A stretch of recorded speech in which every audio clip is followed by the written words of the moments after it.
And good evening, everybody. So glad you can join us here in Trenton, Michigan, where tonight we have the privilege of bringing you Division III MHSAA hockey action. And what a dandy we have for you as Warren de La Salle takes on Riverview Gabriel Richard. Along with my broadcast partner, Mike Iveso, my name is Sean Belegian, and Mike, you couldn't ask for a better matchup here tonight. I mean, these are two teams that, depending on which ranking you're looking at, these have been perennial top 10 teams all season long. What's at stake? Well, simply put, a spot in the Division III semifinals at USA Hockey Arena. Absolutely. Beginning of the year, we had Gabriel Richard up there about 2 or 3. As the year went along, some may say de La Salle peaked at the right time. They're up there around 2 or 3, depending at the rankings that you're looking at. When we put our brackets together, this was the matchup we wanted. Yeah, and I'll tell you what, let's start with Warren de La Salle. Coach Sean Clark has done a fantastic job with this team.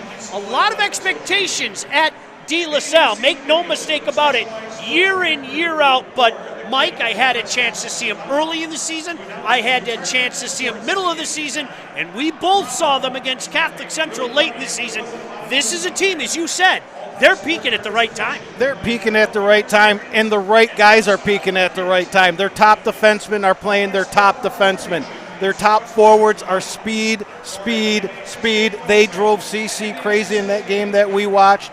They're ready for this moment. I had a chance to talk to Coach Clark before the game, and one of the things I said to him was, you've played so well in your own end, and he kind of gave me that I bit into a lime look. And he said, oh, don't say that. We can always be better. We can always be better. And certainly you expect a coach to say that. But, Mike, defense is a strength, and it doesn't matter which goaltender has been in. They've been getting stellar play from both of their goaltenders all season long. Yeah, I wish we could say it was a little bit unexpected. They knew they had 2 goalies. They had one that was up there for maybe a player of the year kind of thing. Gets hurt, another guy steps in, he's ready for the moment. That's a good problem to have at this time. Well, it's interesting, Mike, because, obviously if you follow us on state champs, we have a player of the year, we have a goaltender of the year. So many guys to watch on this de La Salle team, but we've been talking about one of their defensemen all season long for good reason.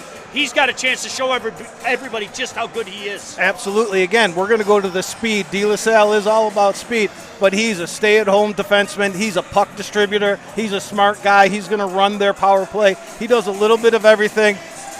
Is he going to be up to this moment? He was up to that moment at CC. He was one of the best players on the ice. I think he's ready. Now we go across the ice to Riverview Gabriel Richard, and enough can't be said about the job that Ricky DeSanta and his staff have done with this team. As you mentioned, Mike, they have been in the top 5. They have been in the top 10 all season. They've played a very difficult schedule, and they have acquitted themselves quite nicely regardless of who they've played against. Absolutely. It's all about the schedule. A lot of people will look at records and say, oh, what do you like about this? They lost here. But you go up and down that schedule. They played some of the top teams in the state all year. They fared well. That got them ready for this moment. I mean, can you believe it was a year ago? We were watching these guys with no seniors on their team against Chelsea at Dearborn, and they almost pulled it off. They returned everyone. Now they've got the seniors and Ryan Rainey in that. Well, here's the interesting thing. You might remember us talking about Ryan Rainey last year. What a story he was as a freshman. Hey, folks, this just in. He's better as a sophomore. He is as advertised.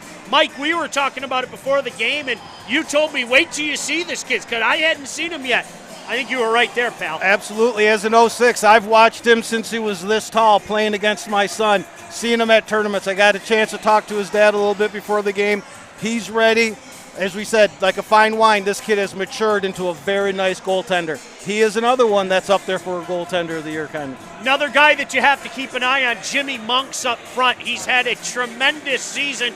And, talking to some of the Riverview Gabriel Richard coaches, they like the depth on this team, but it doesn't hurt when you have a guy like Jimmy Monks up front. He is a very nice player. This is one of those teams we look at and we're like, all right, there's no alpha star sitting there, but if you want to take someone on this team, it's him. Watch this game. He's going to be on the power play. He's going to be on the penalty kill. He's going to be up there 5-on-5 forechecking. He's got all the tools in his bag. Love watching this kid play. Pioneers and Pilots, this should be a fantastic game tonight. Don't you go anywhere. We're going to have the puck drop in a matter of moments here on State Champs. What's at stake? Well, just a shot at USA Hockey Arena. He's Mike Iversol. I'm Sean Belegian. We'll have the puck drop in a moment here on State Champs.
And welcome back into lovely Trenton, Michigan. Of course, the Kennedy Ice Arena is the spot where tonight, Riverview, Gabriel Richard, and Warren De La Salle get together, Mike Iversol, for the right to make it to USA Hockey Arena Friday for Division III semifinal action. Absolutely. These kids get together the first week in November, and it's all about this moment.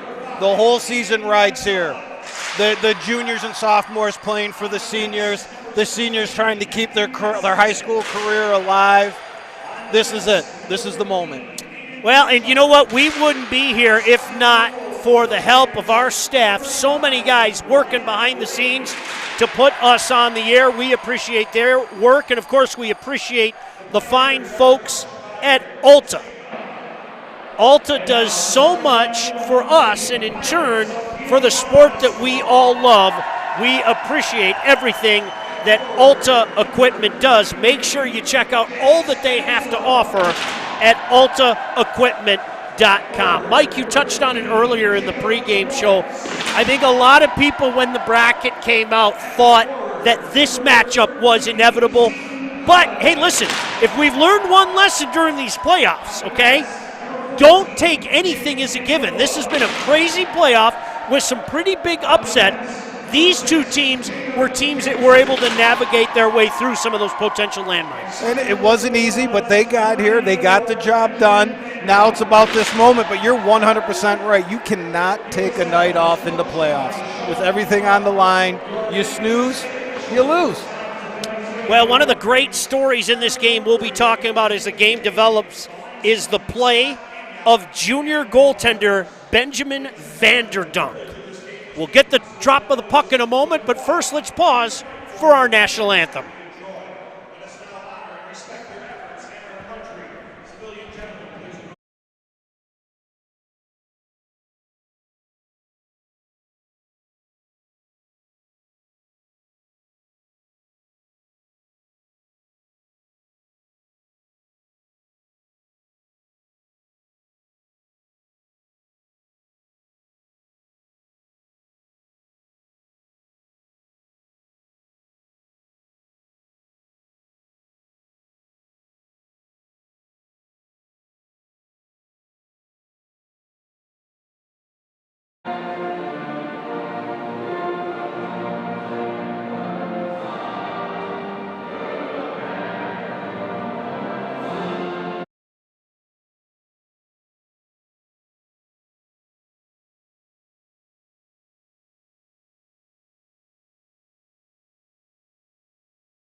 Here we go.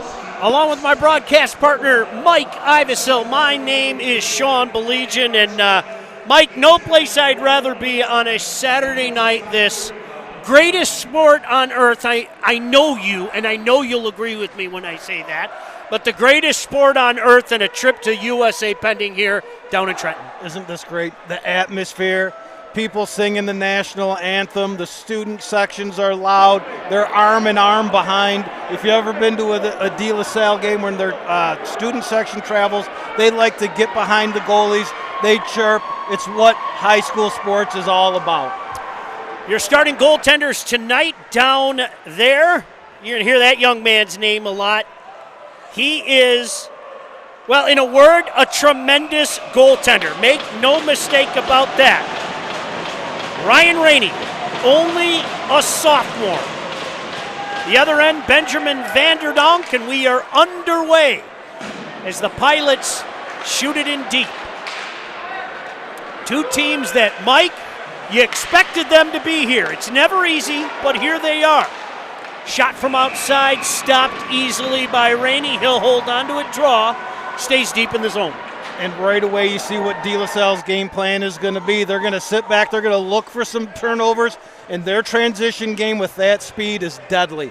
They turned that right into a scoring opportunity, two guys crashing the net. Draw stays deep in that Richard zone. One cleanly by the Pilots to the point, knocked back in deep. Giving chase over there is Stabnik in the corner, tries to get it to the point, but an opportunity to clear it out now. They've got numbers, but called on the ice offside. Boy, he did everything he could to stay on, Mike, but I think that far skate just crept over the blue line. Just need to be a little bit more flexible, but a great call by the ref. He was in perfect position right there. You and I would probably be in traction for weeks if my we groin tried that. hurts right now. Yeah, no question about that. Just underway here. Trenton Kennedy Ice Arena. Pilots early on, Mike, look like they just want to get the puck in deep and see if they can do some work, perhaps get the cycle going. Yep, get that speed, get to the puck. They're probably going to feed back to their D, but they're going to use their speed all night. Back to the line, giving chase there. First man on it is James Signet. We're going to call his name a lot tonight.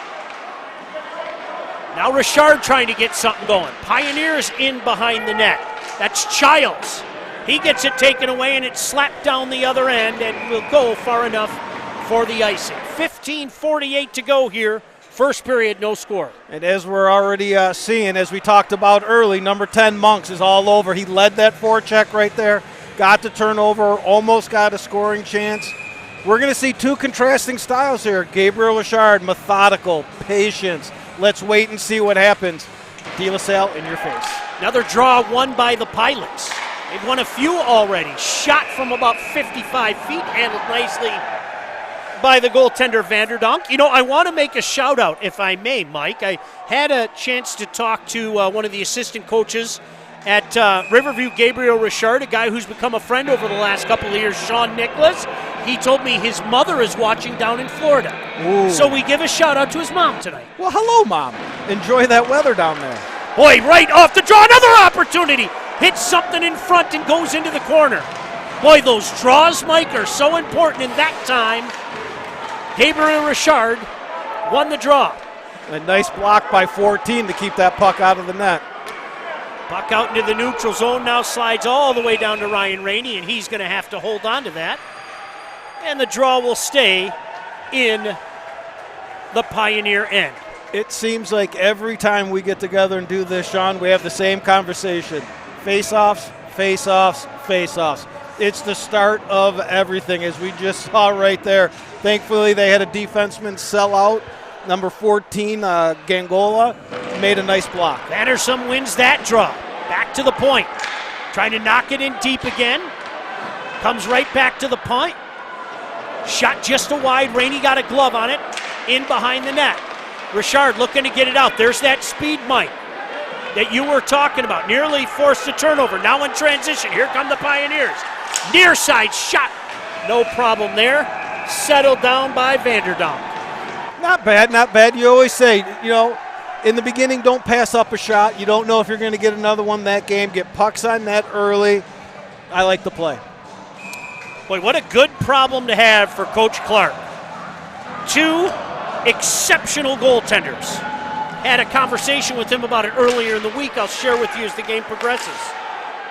Oh, that shot just wide. Big number 61, Brendan Payton on it now, doing work in the corner. Still in control, the Pioneers, trying to get a little cycle going. Big hit there in the corner. Boy, they're working bodies over. Payton 1-on-3. They get it to the line, but not out. Shot back in, and Vanderdonk is going to freeze that for the faceoff. I had a chance to talk to Coach Clark, and he said we've been extremely fortunate. They feel that they have the best tandem in the state. And I'll tell you what. All right. Benny, as he calls him, Benjamin Vanderdonk. How about this? 6 in a row, and you don't want to mess with a guy on a heater. Oh, no, you don't. Especially goalies, you know that. When they're on a roll, you let them go. But that, again, it's a good problem to have. 2 goalies. Coach is confident in both of them. They know he's confident in both of them just in case he's got a call on them at some point. Well, how about the start to this game? Do these 2 teams want it? That last shift in the corner, you hit me, I hit you. Everyone falls down. A nice hard-fought shift. Let's see if Gabriel Richard can get this face off and start something. Yeah, Sebastian Potter wants to win this back to the point. Of course, the Pilots have other thoughts, and they win another draw back. Get it into the neutral zone. Pioneers take over. Just about 3 minutes into this one, no score. So glad you could join us on the State Champs Network. Played behind the net, but turned over to the Pioneers. Another battle in the corner. Squeaks out and back to the point. Shot from the point. Knocked aside by Vanderdonk. Pilots with a chance to clear it, but good speed there getting back to the puck. That's Aiden Wizard.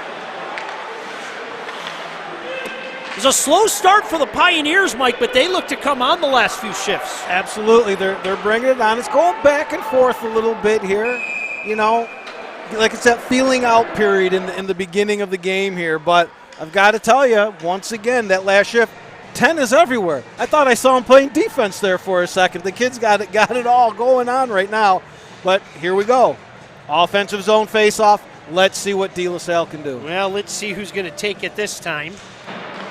I believe that was Fuqua. Gets it to the line, but scorched just out. Pilots have to get back on side. Such a good defense core with the Pilots. They're so active. Keep an eye on that. Opportunity for Pioneer to get into neutral zone, but the Pilots take over again. Left there in the neutral zone, now playing catch in the neutral zone, Mike.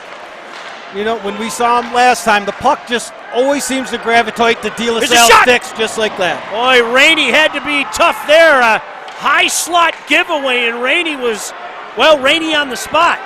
Now in transition, Pioneers coming the other way. Knock it behind the net. Boy, nearly bounced right out in front.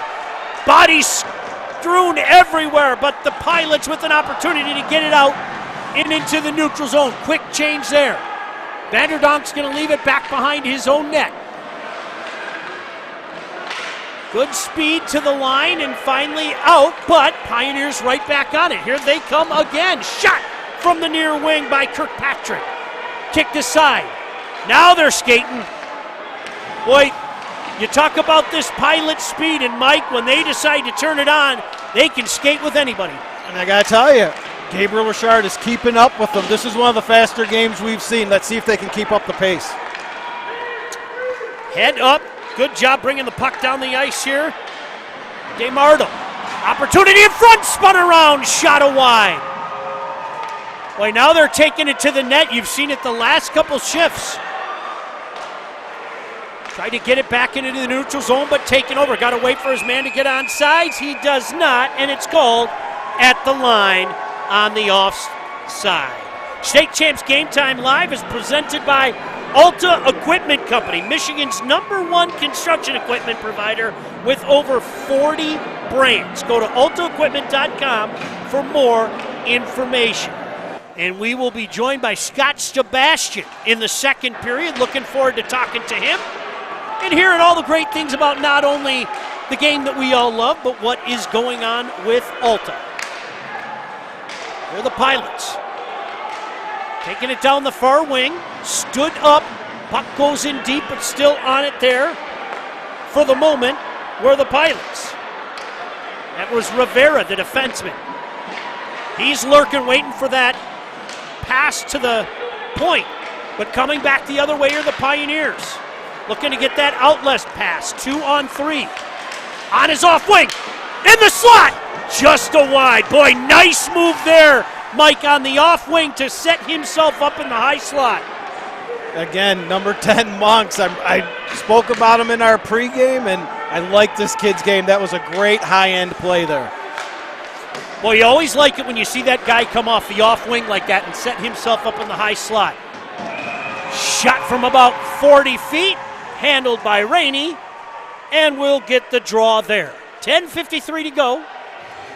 Shots on goal, 8-4 in favor of the Pioneers. But, Mike, let's be honest, nothing shoe crazy just yet. No, it's back and forth, up and down. Both teams very even. A very well played game early by both teams. Pioneers get the puck out. Pilots promptly knock it back in. Rings all the way around. Again, something you've seen the Pilots do all night, Mike, trying to get that puck in deep. Sorry, Sean. They're trying to get it deep, and their positioning is impeccable. They take away those passing zones. Pilots on it again in the corner. Big battle there. 4 bodies up into the protective netting. And they get the whistle with 10:20 to go in this first period. No score. Now, earlier tonight, folks, Division II action. Trenton does it again. Trenton knocks off upstart Canton by a score of 5-3. And they are taking yet another trip to USA Hockey Arena. It's almost like their second home by now, but you know they're going to be there come time of March. Every year, they're ready. Here we go, play called at the line. Boy, you could tell right there, Mike, Brendan Payton didn't like that, the delayed offside, but that's the way it goes. Yeah, I mean, it's one of those you can say the ref's in the way, but you got a whole lot of ice out there. He decided to shoot it right at the ref. I don't know. Can't get out of the way that fast. He made the best call he could. Pioneers knock it in deep. Giving chase and chasing it down is Aiden Gonzalez. Leaves it there for Potter.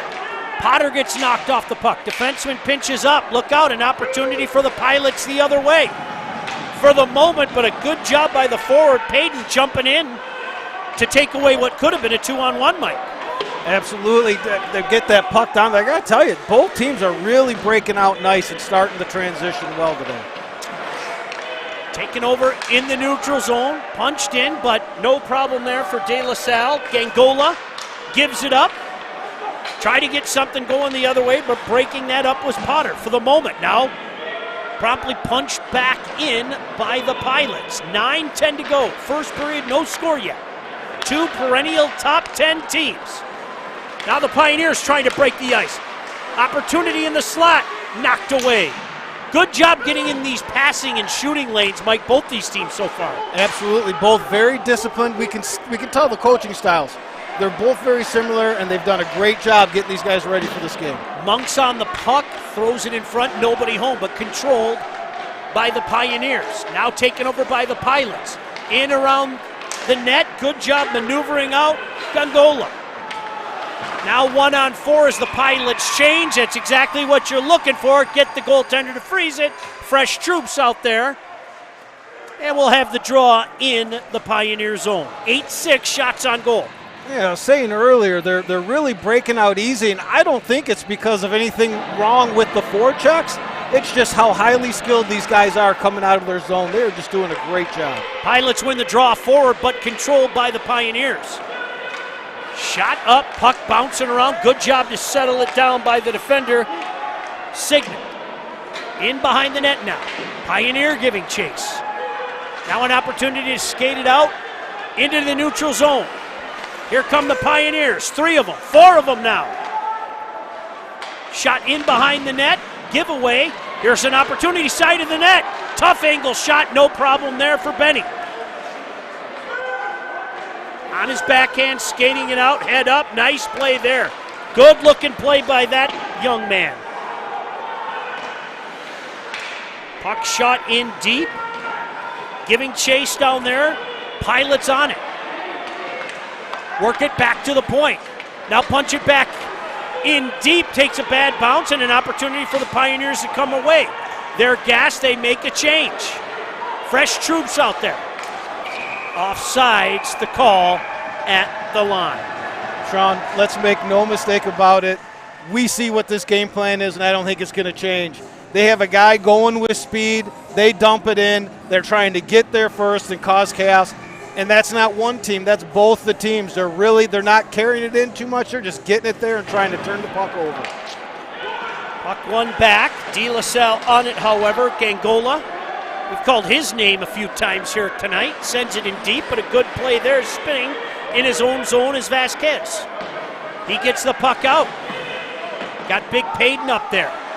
Keep an eye on 61. That is a big body. Now an opportunity. Far boards. Laying out the defender. Spinning around back to the point. Shot from the point, block. Opportunity for the Pilots the other way. Left wing. Move. Score!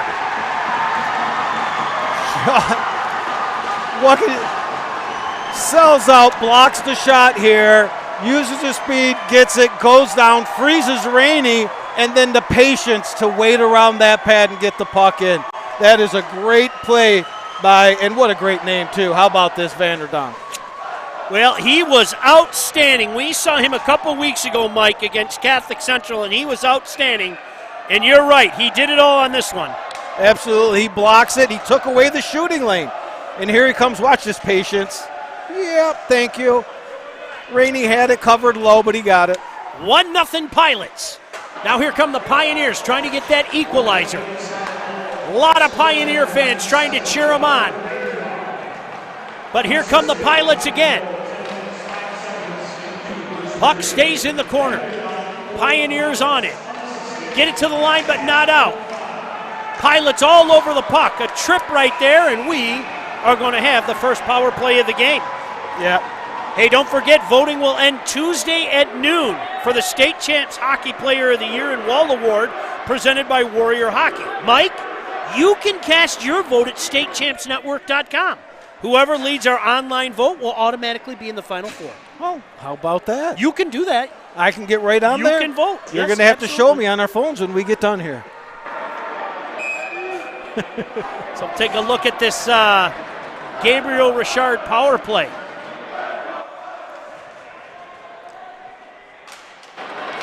Taking the draw there, Kirkpatrick. Controlled by the Pioneers. Shot blocked again. Boy, you could tell that one stung. That one stung, but he stood his ground. You like to see the defensemen move their feet and change their shooting angle. Well, I think Gangola's had a good game. It's early, but 14 has had a good game. Shot at the dot. Hit some traffic in front. Knocked down. Payton working in the corner. Getting some help there now. DeSanto comes in. Those are two big bodies down there. Back to the point. Utilizing the umbrella. High. Knocked down in front. Good job with the glove, Jacob Jansen, the captain of the squad. If that gets through, that's in. They've got trees out in front of that with 86 and 61. 1:10 to go in this power play opportunity. Shot from 58 feet, deflected in front by DeSanto. Vanderdonk did not see that. It goes wide. Opportunity to get it out there. Instead, up into the netting. And we'll have a draw. 56 seconds to go, Mike, in this power play opportunity. 5:20 to go in this first period. A goal by Robert Vanderdonk is the difference, as De La Salle has a 1-0 lead. Absolutely. You can see what they wanted to do there. They were moving the puck to the top of that umbrella, getting the shot with the two big fellas in net. Let's see if they change their philosophy out here now. Monks wins the draw, gets a puck back shot. Deflected in front. Oh, Vanderdonk had to be safety. Some bodies in front, but he was able to get a beat on it. That looked like a little bit of a pinball machine there. I think that hit about 3 guys before it got in, but he took away the bottom of the net as they want those goalies to do. Puck stopped right on the pads. Well, that was all Monks. He won the draw, got the puck back. You can see why that young man has scored a few goals. Nice play there after that draw win. Back to the point. Shot comes in. Boy, a good screen in front. Vanderdonk had to be careful there. Big hit in the corner. Back to the high slot. Let go. Good job there by Vanderdonk again. Sean, it can't be said enough what Vanderdonk's doing on this penalty kills. They say sometimes you need your best penalty killer to be your goalie, and he is doing it. These screens in front of the net, and somehow he's just plucking them out of the air. What a great job. You think he's having fun? Great job by our cameraman. Zooming in on him, you could see him smiling. Oh, yeah. He's having a blast. And how can you not in this game? What a game. 20 seconds remaining in this power play opportunity for the Pioneers. They trail 1-0 here on State Champs. He is Mike Ivesel. I'm Sean Belegian. So glad you could join us wherever you may be tonight. Puck comes to the high slot. Nice move there on the backhand. Got a few seconds remaining. Back to the high slot again. Moving to the wing. High slot shot. Wrister hits something in front. Big rebound. Vanderdonk down. Puck loose. Finally the whistle blows. All right. You know we like to laugh at exaggerations. This isn't an exaggeration, Sean. I counted 5 or 6 shots there. He is standing tall. We might call him a wall. Well played. Thank you. 15-7, Mike, to your point. The shots on goal advantage for the Pioneers. I'd be surprised if that 15 doesn't tick up after that one. Draw stays deep in the Pilot zone. 4:16 to go here. First period, Pilots on top 1-0. One back by the Pilots. But that big body again, Payton, wreaking havoc down there. So they try the other side. Always a safe play off the boards to the line and finally out. They've got numbers if they want them. Good job staying home, but we are going to get a penalty as that stick gets knocked out of the hands, Mike. They are going to call that 11 times out of 10. Absolutely, absolutely. And there's not much you can do. They got caught on their heels with a great forecheck, but as that speed rush came, they had an odd man rush. He just wanted to make them a little nervous, get that stick on stick. Got a little bit too much. That stick hits the ice. They're going to call it every time, like you said, 11 out of 10. Brody Kirkpatrick heads to the box. So we'll take a look at this De La Salle power play. Mike, the Pioneers had their chances on that power play. Make no mistake about it, but they weren't able to get the equalizer. No, a power play goal here would be huge, especially at this late juncture of the first. Absolutely, and then Pioneer would hope that it doesn't totally deflate them after how much pressure they had down in the other end. Pioneers finally get it out after, once again, Mike, we've seen it all night. The Pilots playing a little dump and chase, just knocking the puck in deep and going and getting it with that speed. Hey, you got to love it. If you have it, you got to use it. But what you'd like to see with that is as they're dumping it in, there's a guy with speed going towards that blue line so he can be the first guy there. It's all in rhythm. Wishart picks off a pass, gets to the line, and finally out for the Pioneers. 1:10 to go in this power play opportunity, and you know your penalty killers love that. When they can get the puck in deep and keep that draw in their end, that's always a win. Keep it in their end. We can change our guys, get who we want out there. Hopefully we can win the face-off, tie it up. Right now, De La Salle's having a tough time setting up their power play. They switched it up. Let's see if the second unit can do something here. Pilots win that draw in the corner. That's Seton Heilman. And they set up shop behind their own net. Kind of twisting and turning back behind his own net is Rivera. Head up, skates down the ice. Rivera just a step offside. How many times do you see it, Mike? You make that one little weave, and in the process, you take one of your guys offside. And very deliberate by Gabriel Richard. They put no pressure on him down here. They said, come with your speed, bring it, but you're going to have to dump it and get it off your stick. If you don't, we're going to cause chaos at the blue line. 4 guys across the blue line. Another draw won by the Pilots. Rivera on it again. This time he's going to drop it back, trying to build that speed into the zone. They do. Back in behind the net. Battle for the puck. The Pilots still on it. Opportunity in front. Boy, Rainey with a quick poke check. Another opportunity and in. Score! Seton Heilman didn't get that first opportunity because of the poke check. Puck makes its way back over, and he got it past Rainey. Absolutely. When you're going to be that aggressive with your penalty kill, you need your goalie to make a save. He got that first one. He tipped it. A great pass. Nothing on Rainey. He just couldn't get over fast enough on the second one. But I do like the aggressive power play, if you ask me. You just got to be careful. You're going to get burned. So, number 13, Seton Heilman with a power play goal. And De La Salle with a 2-0 lead with 2:20 to go here in this first period. They win. They're at USA Hockey Arena on Friday. Now an opportunity again. Here they come. Knocking the puck in deep. Man in front. Boy, just off the skate of Brady DeMartle. To the point. Rainey can see it in. Look behind himself, but no problem. Waved off. All right. We got the guys out here protecting their goalie. They're like, hey, let's not get near him. But, man, what a fun team to watch, this De La Salle team. The teams, players, and coaches work hard all week getting ready for the game. So do the officials. Local officials meetings across the state every week help the men and women calling the action stay on the top of their game. Let's give them the respect they deserve. Better yet, why don't you become one? Visit the MHSAA website for more information. There's help wanted. Just whistle. A lot of respect out there for the officials, Mike. Yeah, come on, everybody. You think you can do it? You know, they stand in the crowd and put their arms up calling penalties. Come on down and do it. Another big battle in behind the net. As we've said, we've seen this all first period. Pilots content to try to win some battles in behind that Gabriel Richard net. Pilots with a 2-0 lead. $1:35 to go here in this first period. So glad you could join us. Giveaway there. Pilots back on it. In back behind the net. Good speed again. That's Brulati. But an opportunity now for Gabriel Richard. Giveaway in the neutral zone. Here come the Pilots again, but knocked off the stick. With speed coming the other way. Look at Monks. Nice move. Centered in front. Oh, nobody home. But you can see why that young man is such a good player.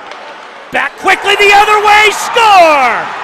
Oh, a knuckleball by Jacob Lawrence. You can tell it almost crossed up the goaltender Rainey. And that's a huge goal to make it 3-0. Yeah. You know, a huge part of goaltending is being able to read that puck off the stick. Let's take a look and see if it rolled. It did something funny that threw Rainey off from the moment. And before that, though, I was just thinking, we're starting to see the first cracks in something where Gabriel Richard is having a tough time getting it out of their zone for the first time all night. Hayden trying to get something going. Boy, what an answer you could get from the Pioneers here with a goal late. But it's the Pilots coming back the other way with speed once again. It's Heilman. He's got one of their goals. He drops it. Coming back the other way now. Here come the Pioneers looking for a spark here. Boy, the Pilots just so strong in their own end, Mike. They really are. Much to the chagrin of Coach Clark, I might add. But absolutely. So strong in their own end. Just so well positioned. And as we were saying, the pucks hit their sticks or shin pads all the time because of how good the position they're in. Hey, don't forget, in our first intermission, we'll show you State Champs Hockey Time each and every week. Myself and Jonathan Kidd recap what's happening in high school hockey across the state of Michigan. And Scott Sebastian from Alta will be joining us in the booth as well. Waning moments of this first period. Pilots trying to add on. Good play there, keeping the puck to the outside. Boy, Rainey had to be careful, and that is going to do it, Mike. The end of the first period. Shots on goal were in favor of the Pioneers, 15-11, but the most important number, Mike, 3-0 for the Pilots. Absolutely. Benjamin Vanderdonk stood up to the challenge. I mean, it sounds weird to say, we say it all the time, This isn't a 3-0 game. This was a very evenly played game. They just couldn't solve the goalie down here for De La Salle. They're going to problem solve in this locker room. We know these coaches are going to do it, and they're going to come out in the second period ready. Seton Heilman, Robert Vanderdonk, and Jacob Lawrence, your goal scorers here in this first period. And Warren De La Salle with a 3-0 lead after 17 minutes of play. Don't you go anywhere.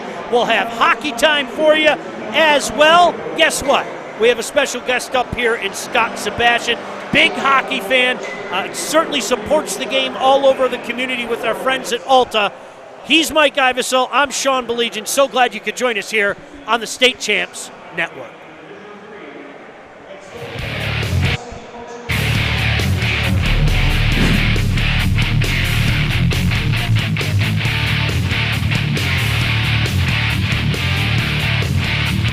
Welcome back to another edition of State Champs Hockey Time. I'm Jonathan Kidd, along with Sean Belegian. Sean, first week of the playoffs is done? Yeah, it was great going out to a few different games at a few different venues, and some, games that we thought would go the way they did, and some games that surprised us all. I mean, that's the beauty of the playoffs. John, I love this format. One and done. Anything can happen on a given night. All of our State Champs programming is brought to you by Lawrence Technological University. So, Sean, before our taping, I bump into LTU hockey coach Ken Gaffney. He wanted to get in on the beanie challenge, so here we go. Well, I appreciate Coach Gaffney. He's a great guy, and they're doing great things out here. So go Blue Devils, right? I can say that. So thank you, and continued success to Coach Gaffney and the Blue Devils. Quickly on the LTU hockey team, their Division III team has made the ACHA National Tournament, and that starts next week in St. Louis. Great stuff. Congratulations. Coach Gaffney has been working hard, trying to bring some good talent in here. A lot of talent that we see in the high school ranks as well, John. State Champs Hockey Time is presented by our friends at the Alta Equipment Company. I have to tell you something. It was kind of funny. I was at the Walled Lake Northern and Canton game the other night, and some of the kids were kind of chirping at me a little bit in a good way. Hey, we got to get you a beanie and everything. I said, I'm not taking your beanie. That's John Kidd's thing, but nice to see those guys, and thanks for watching, guys. Really appreciate it. Congratulations on a nice season. I know it didn't end the way that you wanted, but you got yourself a win in the playoff. All right, Sean, so we already had some regional finals that happened over the weekend, and let's start in Division I. Salem wins its fourth straight regional with a 2-0 win over the M1 Griffin. Yeah, 5 regional championships now going back to 2015. Coach Ossenmacher's done a tremendous job. Hey, M1 isn't going anywhere. You had a chance to talk to Coach Fox last week, if I'm not mistaken, and I had a chance to talk to him before the season started. This guy's in. He's getting talent. He's building something special out there. A nice season for M1 as well. On Tuesday night, we had the Bay Reps with a win over Kennewaw Hills to go to the quarterfinals. Yeah, I've heard really good things about the Bay Reps. Dig a little deeper. Take a look at their schedule. They have been in it.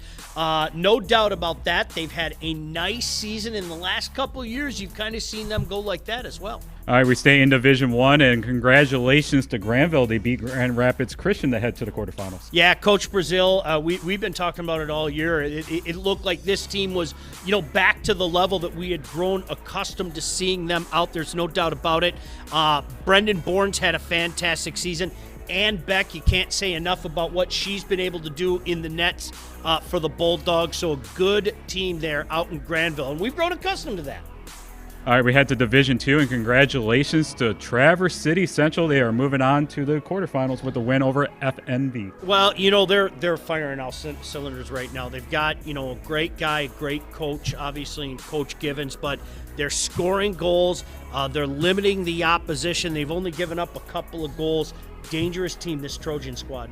And they'll be taking on Marquette in the quarterfinals as the Redmen beat Escanaba for the regional title. Yeah, Marquette's a threat to win it all. I mean, we've been saying that for a long time. This shouldn't surprise anybody. I think people that saw them know that this is such a talented team. And, John, they're a young team. They're kind of planting the seeds for being here for a few years to come.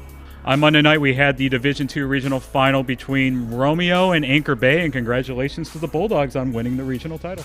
I mentioned this a couple weeks ago, John. The Bulldogs are back. This is a team that won a championship not that long ago. Vincent Ruffino having a monster year, 20 goals, 44 assists, 64 points in 25 games. Congratulations to them. An outstanding run. All right, let's go to Division III. Warren De La Salle, they had that overtime win over UD Jesuit last week, and then they followed up on Saturday, beating Liggett for the regional title. Those are two good wins. I mean, no doubt about that. We talked about that region being so difficult. Part of the reason it was so difficult was UD.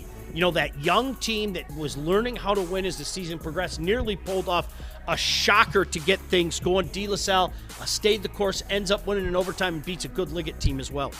And we head out to the west side of the state. Congratulations to East Grand Rapids on beating Matawan to advance to the quarterfinals. EGR, great guys there. They have a great social media game, by the way, if we haven't mentioned that. One of the best. This is fantastic.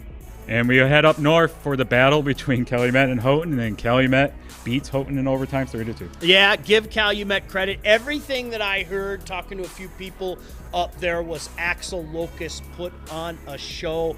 There's a reason why his name has been amongst not only the goaltenders for the Wall, but really for the best players in the state as well. Gremlins aren't going anywhere. A tremendous season from Coach Markham and his squad. Young team, look out next year. That is going to be a team to be reckoned with. State Champs Hockey Time is also brought to you by the Michigan High School Athletic Association. Officials are needed, people. Become an official. Go to MHSAA.com for details. Help wanted, just whistle. All right, it's time now for our Coaches Corner, brought to you by our friends at the Michigan High School Hockey Coaches Association. I'm joined today by the head coach at Calumet High School, Dan Caccino. Dan, welcome back to Hockey Time. Congratulations on winning another regional championship over the weekend in Division III. You guys beat your rivals in Houghton. Just talk about that game for a little bit. That was an awesome game, great atmosphere. We had probably 2,500 to 3,000 people at the Michigan Tech's Arena there, and Houghton's got a really good hockey team, I think our kids played really well. They worked their butts off and gave us an opportunity to get back in the game there late in the third, and we got a good tying goal from Pauly Styros, and we got the game winner in overtime. So kind of an ugly goal, but we'll certainly take it. Just talk about the season for a little bit. That it was back to a normal season. Seems like it's been a long time, but we've had a normal season. It's the 3 weeks of the playoffs. Like you said earlier, you had a big crowd at the game on Saturday. It's back to normalcy. Just talk about how great the season's been. Yeah, from that point of view, there was no for us, we had no issues with COVID or anything like that, and no masks, no not having limited capacity games and different things. So to have a normal 25 game schedule was awesome this year, to get get these kids back to a little bit of normalcy with their lives. And we had good crowds all year, for our home games, and it was good for the kids to get back to that. And actually, funny you mentioned that. I watched I saw a video clip of our state championship game last year, and it struck me that there's not very many people there. And then I remember, we had limited crowds and stuff, so definitely don't want to go back to that. And I'm sure the kids enjoy playing in front of a big crowd. Well, good luck to you guys this weekend in the Division III quarterfinal, and thank you for all your guys' support for Hockey Time throughout the season and throughout the years. And thanks again to giving Sean a Calumet Copper Kings beanie. Yeah, he can wear that with pride. Oh, definitely he would. So that was our Coaches Corner, brought to you by our friends at the Michigan High School Hockey Coaches Association.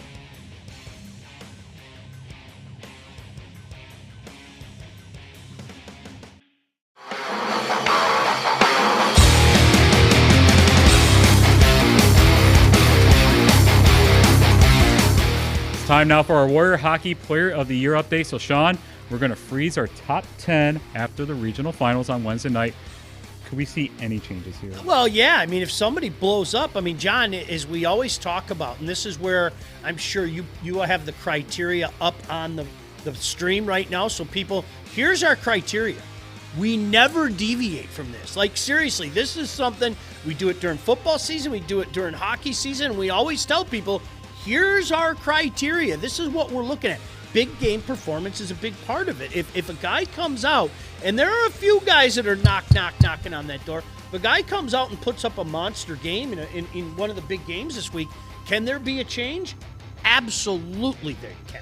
We're going to freeze our top 10 after the regional final, and our online vote is going to end at noon on Tuesday, March 8th. And the way it stands right now, Alex Mazuka from Salem is going to make the Final Four. Well, this is where we tell people, here's your opportunity to punch that ticket for your guy in your community. How about Salem? They've been responding.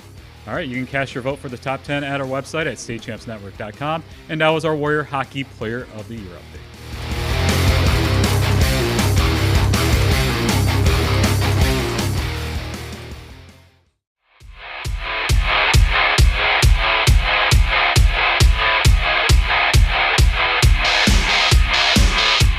All right, it's time now for our Wall Award update brought to you by our friends at Warrior Hockey. And Sean, we're going to freeze our top 10 after the regional final. Yeah, again, John, I feel really good about this list. I'd be remiss if I didn't mention the guys at Catholic Central. There are two fantastic goaltenders at Catholic Central. But, John, we are in a tough position. How do you choose one? And so that's kind of the position that we've been in regard to that. We feel good about these guys. These guys are bona fide, number one, bona fide starters. So it's a position right now, John, where there's still some work that could be done, but somebody's going to have to stand on top of their head. So once again, we're going to freeze our top 10 after the regional finals, and our online vote is going to end at noon on Tuesday, March the 8th. And that was our Wall Award update brought to you by our friends at Warrior Hockey.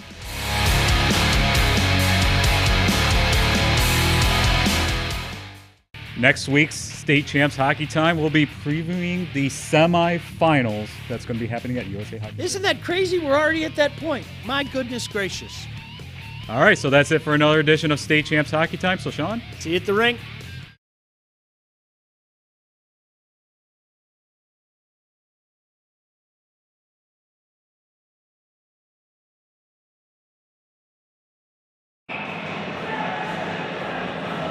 Boy, our necks are hurting right now. Mike and I are reliving the days of our youth.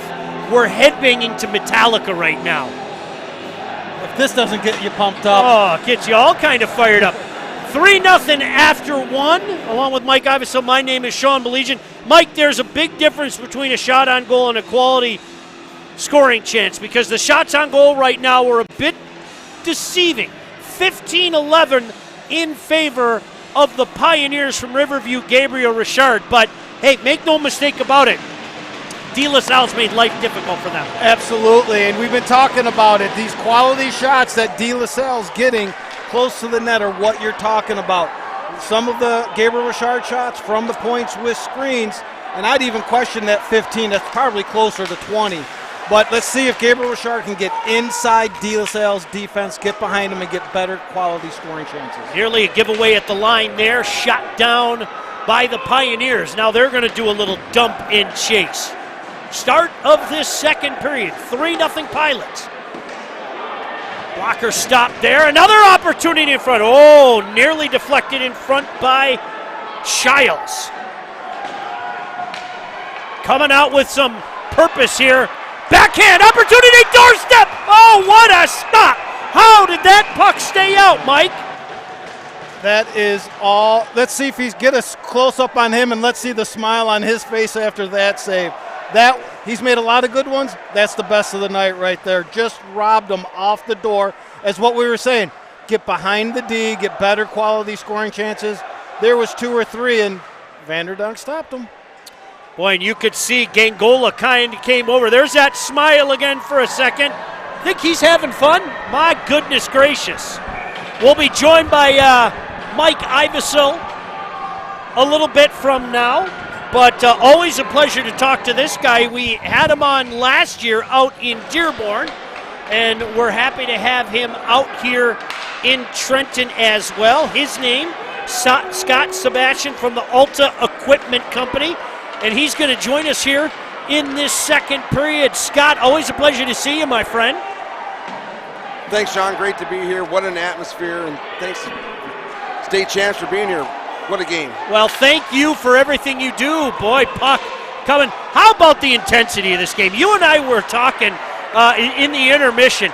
You knew that the Pioneers were going to come out with some intensity to start this second period. You know, they put themselves really behind the 8 ball. That first goal, when you get 94, the chance on a 1-on-0 situation, he's going to put it in the net. But the third goal was really the backbreaker in the first period. Richard doesn't capitalize on the power play. This De La Salle team may be one of the fastest teams I've seen in high school all year, and Richard just hasn't had the chance to adapt to their speed yet, but there's a lot of game left. Draw deep in the Pioneer zone. One backwards, but controlled by Richard. Playing it up to himself in the corner and back in behind the net. Boy, I've seen 14 all over the ice tonight. Gangola. He plays it into the corner, but controlled there for the moment by DeSanto. Nicholas DeSanto in behind the net, trying to get things going. Battle won by Gangola. Head up, looking down the ice. Gets it into the neutral zone. Boy, nearly a pretty tic-tac-toe play there, but strong defense work by Pioneer. You know, Scott, for people out there that don't know, you've got a pretty big background in hockey yourself. We'll talk about Alta, but coach, player, all of those things. So when we talk about the passion of the game, you're a guy that can relate to that. Yeah, I was in this rink in 2003, and we had a 3-0 lead against Grosjean. When I was coaching Richard, they were the number 2 team in the state. They came back and scored 3 on us. This game is far from over. Boy, an opportunity in front, puck loose, knocked away to the line, but not on. Good job keeping it in there. Boy, good hard work there by Stabnik, keeping it in. But now Pioneer with an opportunity the other way. Good job staying on side. Monks stops, waits, tries to twist in back behind the net. They get it back to Monks. Monks in the corner to the point. Shot from the point, just throw it towards the net. No problem there for Benjamin Vanderdonk. Well, you've watched this Gabriel Richard team all year. This is a team that has been highly ranked and for good reason. This is a game that, quite frankly, a lot of people had the end of this bracket being this game. And I'll tell you what, Scott, the playoffs haven't been like that. No, I think these are probably the best 2 teams in Division III, and Richard's on their heels right now. When you get down 3-0 against a team like De La Salle who can skate like they can, it takes a bounce. You just got to keep firing pucks to the net if you're Richard, and if you're De La Salle, you just want to keep putting the pressure on them. Boy, the battle's all over the ice. How about that battle in front of the net? Sticks and gloves flying. 2 teams looking to punch their ticket to USA Hockey Arena in game action that will be played Friday. D2, of course, on Thursday. D3 and then D1 on Friday, and championship Saturday, as always, at USA Hockey Arena. I tell you what, I'm so impressed with De La Salle, Sean. What they do is they have pressure all over the ice, D-zone coverage, neutral zone, offensive zone. You never get a chance to catch your breath when you're playing against this team because they slant the ice downhill, well coached, and they've got some top 1s and 2s that could really go. And Richard, they got to hang on here. They need the next goal, and before I'm going to say the next 5 or 6 minutes, because they need to change the momentum in the building. Because right now it's all De La Salle. No question about that. 3-0. Pilots on top. 13:36 to go. In front of, let's face it, a partisan crowd for the Pioneers. There is a heck of a lot of purple in this building, Scott. Sold out, amazing. De La Salle travels well. And let me tell you what, the Pilots are playing fantastic right now. Puck in the corner. Kept in, shot. Nobody in front. Monks is going to throw it towards the net, and no problem there by Benjamin Vanderdonk. Another aspect that we were talking about earlier, and Coach Clark told me during the week, best tandem in the state, in his opinion. You had a guy who's up for our Goaltender of the Year award go down with an injury, and how about Benjamin Vanderdonk coming in and playing the way he's played? Well, let me tell you what, and they're doing a great job in front of him. He's seeing all the pucks. If Richard can get some more traffic and get a loose bounce, one goal will change this game dramatically because the crowd is electric, and that kid's playing great between the pipes. Pioneer tries to play it back into the corner. Giving chase down there is Wishart. Sends it the other way into the neutral zone. 13 minutes to go here in this second period. Pilots up 3-0. Monks with a little tip pass. Picked off there. Sent in deep by the Pilots. Giving chase down there is Wishart again. Tries that clearing pass. That's going to go the length of the ice for an icing. Scott, I can't say it enough. We talk about it on the show each and every week. You guys at Alta Equipment, not only do you support the game, but y'all love the game as well. And that's what I love. You're not just guys that are coming out here saying, yeah, we want to get our name out there. No, you guys love the game. Well, part of our guiding principles is our one team and invest in the best. We've invested in the best in you guys in state champs. So thanks to you and John Watson and Jonathan Kidd, what you guys do for... Score! Right off the draw. And that's a huge one.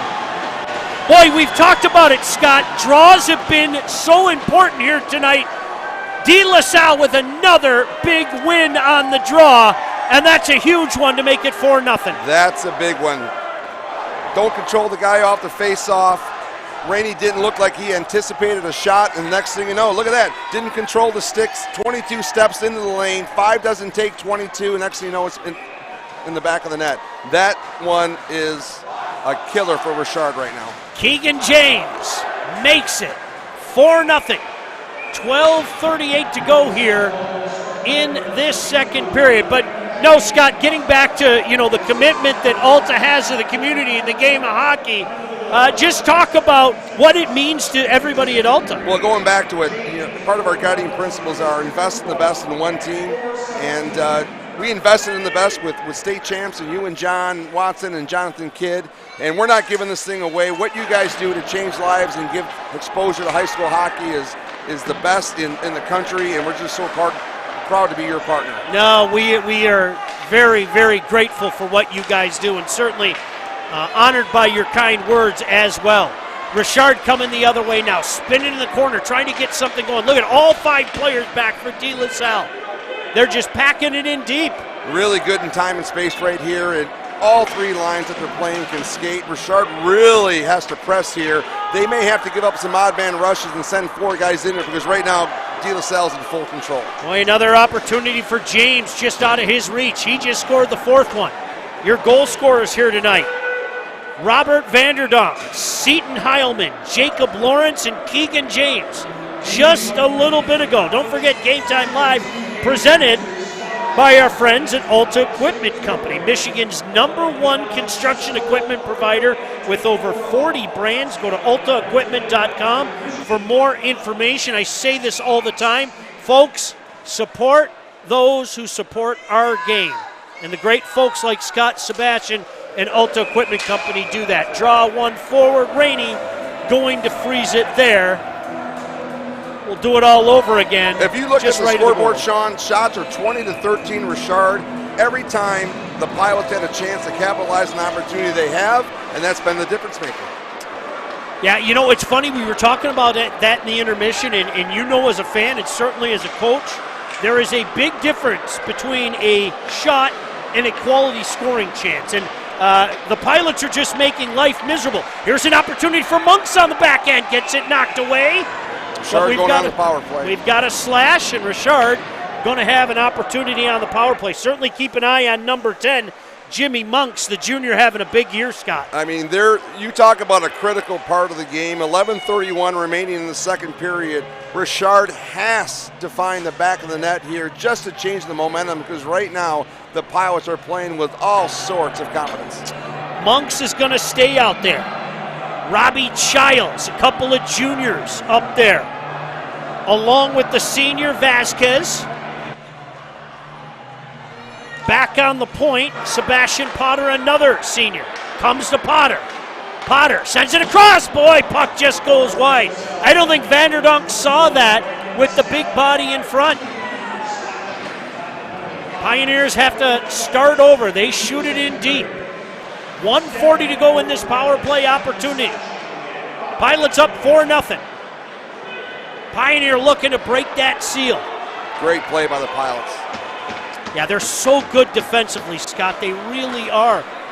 Trying that home run pass is Rainey, but goes right to the Pilots. Misplayed there, an opportunity for Childs. Childs settles it down, gets it back to the point. Shot from 48 feet, good block in front. Childs was providing that screen, but cleared the other way. Rainey out of his net. He's going to have to play it near side. In front of the De La Salle bench. Nice play there, just out of the reach and into the bench with some authority. With 1:02 to go in this power play opportunity for Gabriel Richard. Ricky comes back, brings out his second power play unit led by 74 Kirkpatrick. What's so impressive about this Pilot team is they're so disciplined in the defensive zone. They just pack 5 guys in the center of the ice and make you play out on the perimeter. If you can't get something low-high cycle to the middle and to the net and get some rebounds, it's going to be really tough to score on this team right now. Puck won forward and cleared by the Pilots. Good job there by Colton Fuqua. Pioneers have to start over back behind their own net. Still plenty of time in this power play opportunity. 45 seconds. Boy, off his stick and having to start over again into the neutral zone.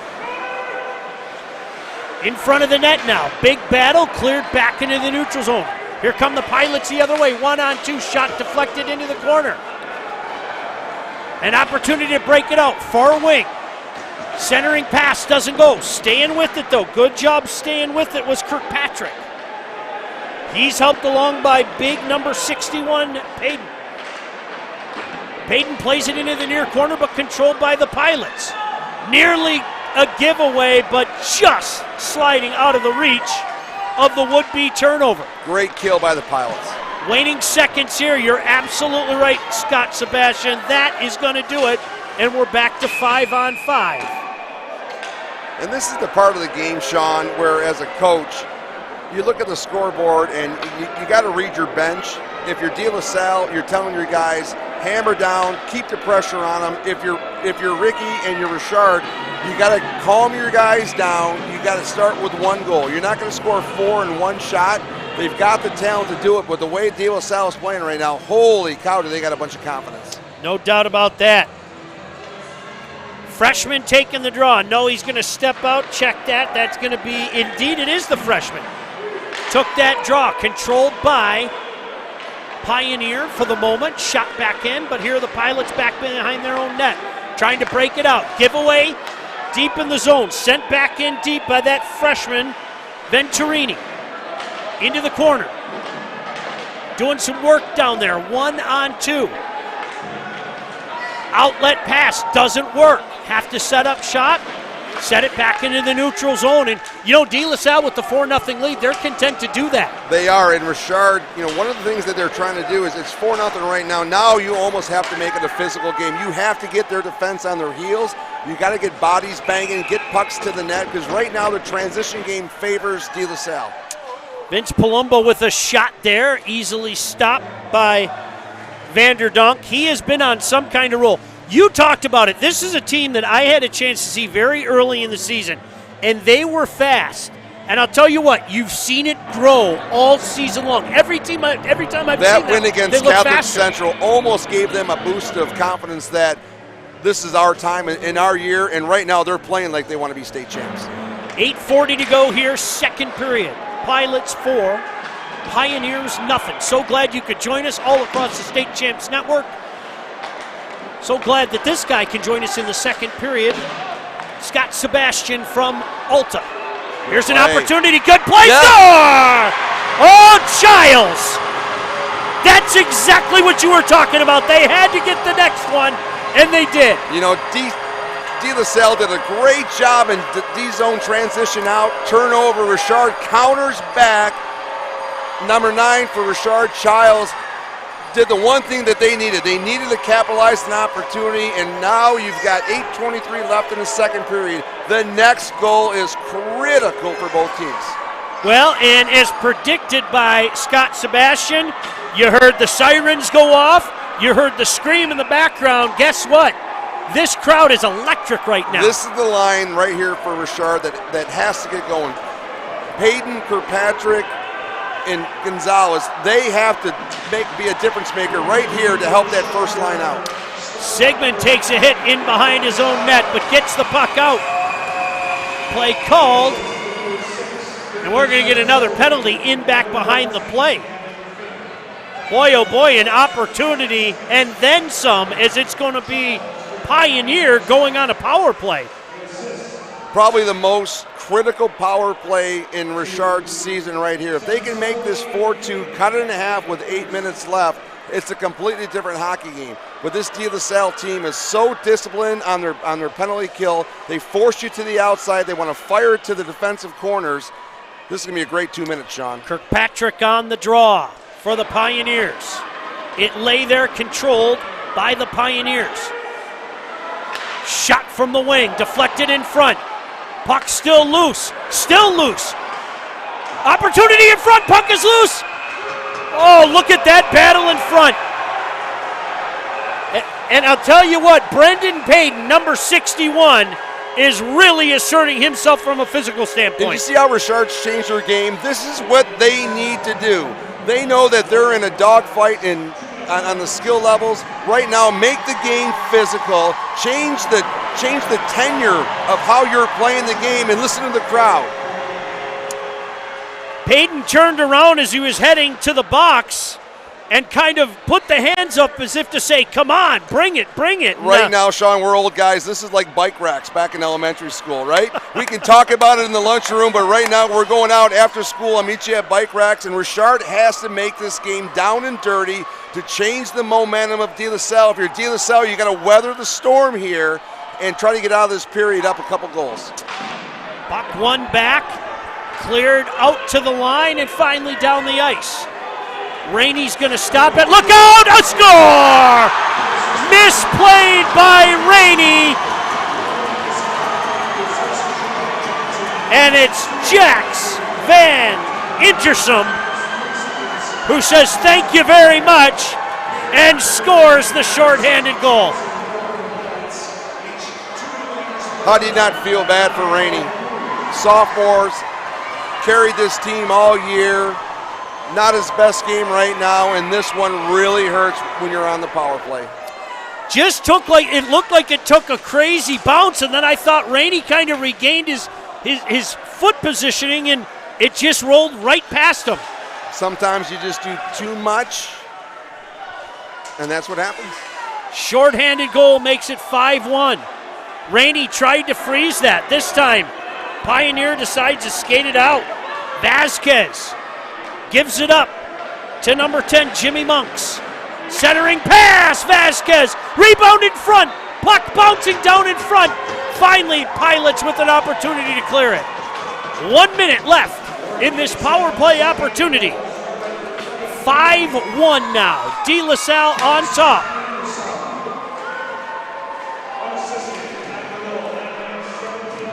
Puck to the line. Kept in. Near point now. Back to the near point. Another block shot. Boy, Scott, that's another thing. Getting bodies in the shooting and passing lanes all night, this Pilot team. Pack the house when you're 5-on-4. But, Sean, look at the shots. It's 5-1, and De La Salle only has 14 shots. A 2-on-1 here if they want it. Waiting, in front. Oh, good job there. Going down and blocking that is Childs. Coming with speed now the other way. Here come the Pioneers. 14 seconds left in this power play opportunity. Great kill by De La Salle. Monks loses it for the moment. Knocked into the neutral zone. And DLS back at full strength. Another shot, deflected away. Shot in front, deflected away. Boy, Monks had a beat on it, but a good job tying him up in front. Hey, give credit to De La Salle. They just packed the house, Sean, and they're not going to let you play inside their defensive zone between the dots. Hey, don't forget, voting ends Tuesday at noon for the State Champs Hockey Player of the Year, the Wall Award, presented by Warrior Hockey. You can cast your vote at statechampsnetwork.com. Whoever leads our online vote will be in our Final Four. Right now, DLS in control, 5-1. 5.5 to go here in the second period, and the play is called on the icing. So if you're De La Salle, you don't change a thing. You keep hammering down, you get pucks deep, you put pressure on their defense, you force your pressure to create turnovers. If you're Coach Casena, now you got to change a bit. Now you have to send the house. You may be giving up 3 or 4 2-on-1s, but you got to send 4 deep. You got to get pucks on net and just keep grinding it out. But right now, De La Salle is in full control of this. Draw one by the Pioneers, back in behind the net. As Scott Sebastian said, they got to take some chances now. It can lead to odd man rushes, and we're going to get a penalty there. That's going to be a high stick on the Pioneers. I think that's a big DeSanto that's going to get the call. It is indeed. Yeah, not the time to take a penalty. You're under 5 minutes or 5:16. If De La Salle bangs one home here with 5:16 remaining in the second period, up 5-1, it's almost start the bus time. Robert Vanderdonk is going to be out there. He's been on a tear to end this season. This combination of 14 and 97 from De La Salle is just absolutely lethal. Great to watch these young kids play, and special talent, Sean. Draw one by the Pilots, but controlled by Pioneer. 1-on-3 the other way, Monks. Trying to make something happen even shorthanded. As you said, Scott, you got to start taking some chances. Play called at the line on the offside. Yeah, I'm with you. I like these guys. Vanderdonk, Stabnik, Gangola. He's been a big part of what they're doing. These guys have been busy all night. Sometimes when you get in these games, it's about X's and O's. But in this game, it's really about the Johns and Joes. And right now, De La Salle's Johns and Joes are doing a fantastic job in the first half of this game. Pilots win the draw. Going to start it out slowly. Into the neutral zone area. Carry in there as Gangola. Too easy of an entry there, Sean. You have to press up and not give up time and space and give them that entry on the blue line. Vanderdonk working back behind the net. Near point now, Fuqua. High side, knocked into the corner. Stabnik throwing it in front. Boy, nearly deflected. Rainey had to be careful down low. Rainey's rattled right now, Sean. He's fighting everything thrown at him. 1:10 left in this power play opportunity. Stabnik in front. Oh, what a big stop there. Oh, he answered the bell as Stabnik, who we talked about as a guy that looks to distribute, found Jacob Jansen and Rainey with a big stop to keep this a 5-1 game. And that's what good teams do. That was a set play. That was reaction. It took them a half a second to be able to move that puck. Their read and reaction is so simple and fast that the game is faster for Richard right now, and that favors De La Salle. Draw one there by the Pilots. Good battle at the line to get it out. Give credit where it's due, Sebastian Potter. Now it's Monks giving chase down in the corner. Doing battle with Sigmund. Two of the state's best there.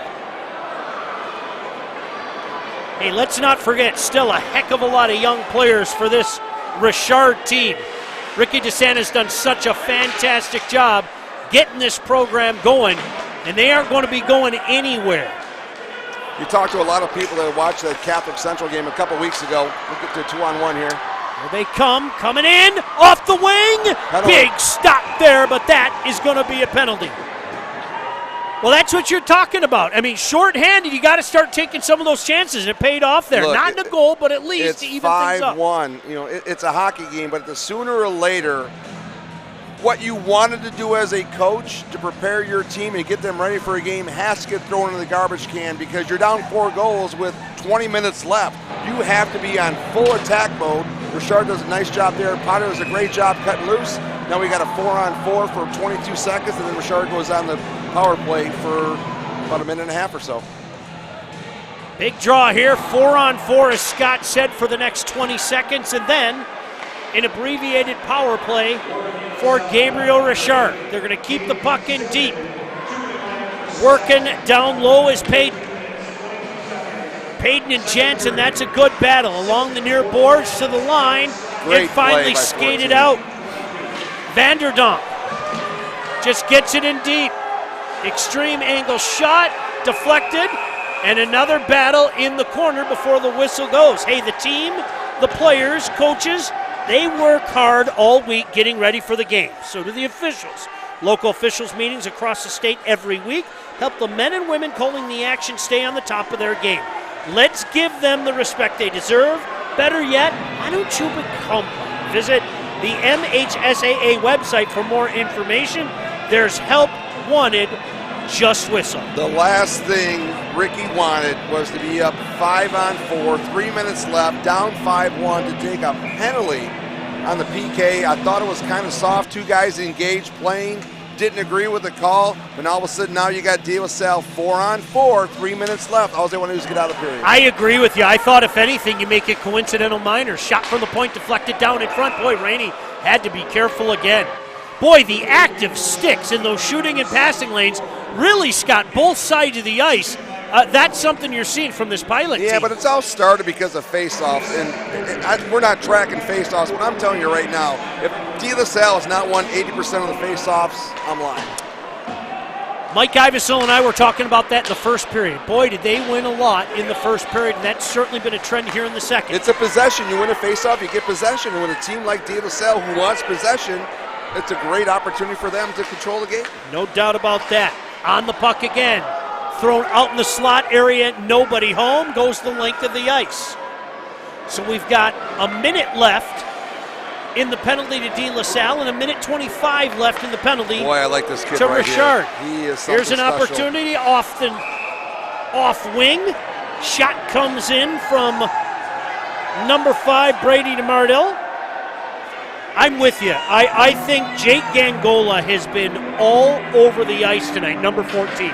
I know the scoreboard doesn't look like these two teams are that evenly matched, but when you look at the shots and how this team, they are so evenly matched where right now De La Salle's number ones are better than Richard's number ones, and that's why it's 5-1. Right in front of our broadcast vantage point, deflected up in the air, and an opportunity to skate it out for the Pioneers. Maybe get something going at this late juncture. Gonzalez knocks it in deep, but controlled by the Pilots. Good job trying to force some work down there. That's Payton again on it.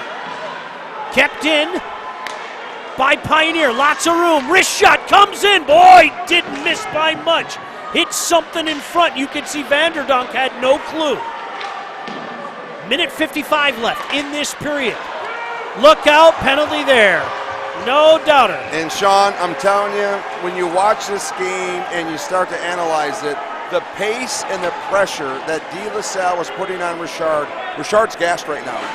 And even though Ricky's running 3 lines, the pressure that the Pilots are putting on Richard is such a difference in this game. The comeback for Richard, that mountain becomes steeper and steeper because the legs are starting to go. You don't move your feet, and just in that situation, you poke, you pull, and you hold. Next thing you know, you're in the penalty box. Well, 4-on-3 for the next 13 seconds, and then they're going to have about 27 seconds of 5-on-3. Smart time out there, I think, by Coach DeSanta.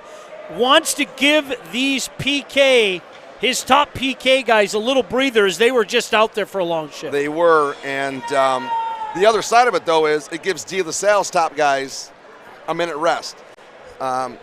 94 is going to come out. I'm sure 14 is going to come back out.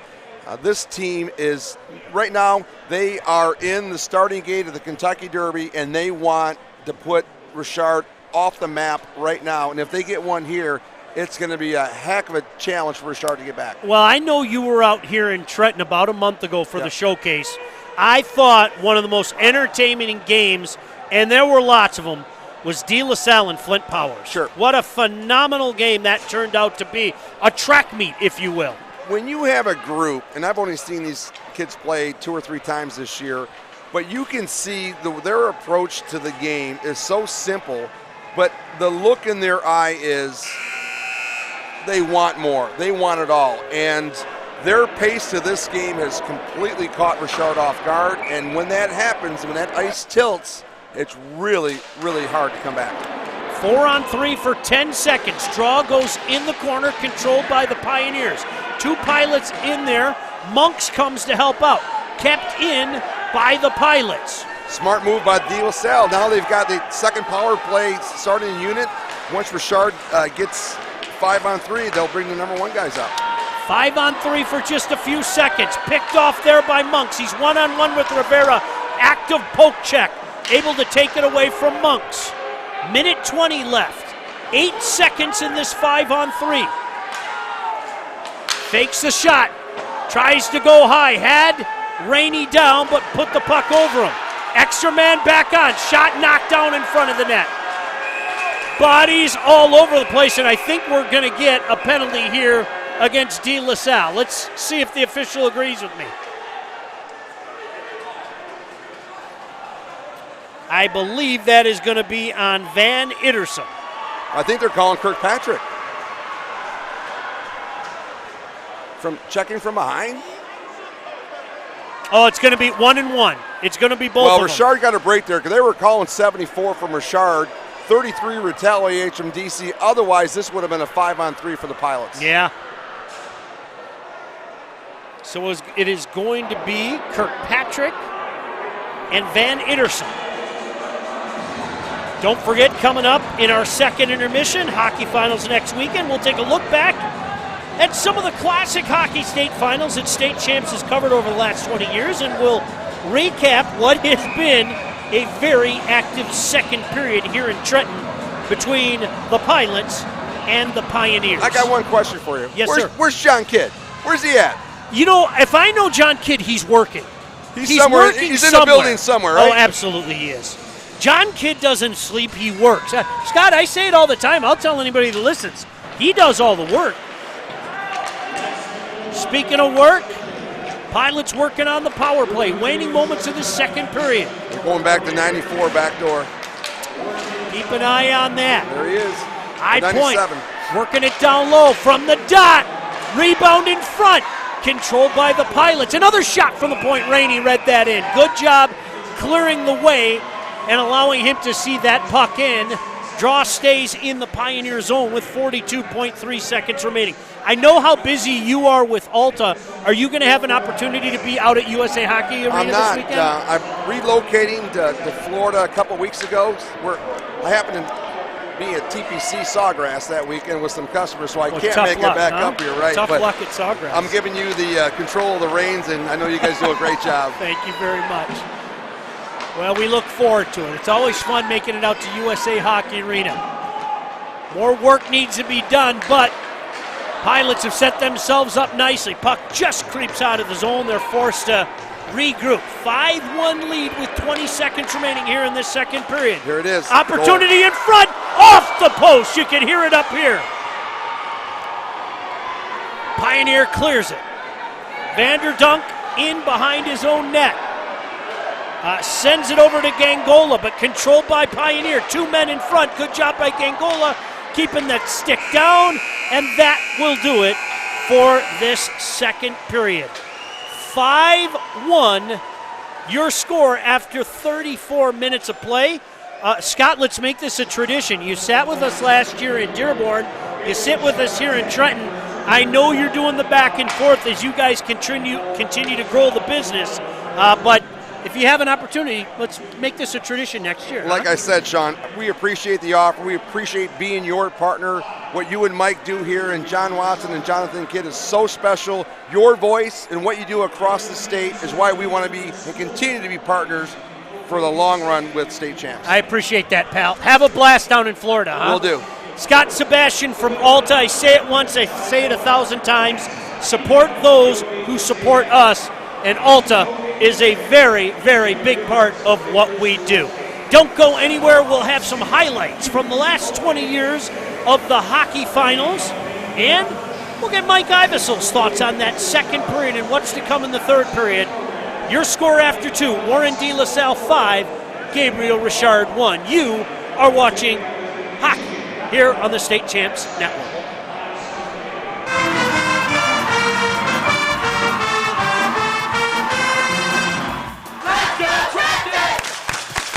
Trenton going for their third title in a row and 11th state championship. The Brother Rice trying to prove they're no flash in the pan. This was a classic. Warriors in black haven't been to the final since they won it in '92. Just over 1 minute in, senior Nick McCracken hit pay dirt. 4 minutes later, Brian Pick found the loose puck in the back of the net.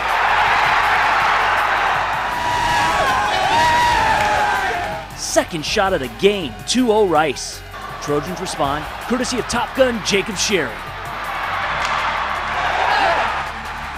His 6th in the last 3 games. Second period, Trojans on the power play.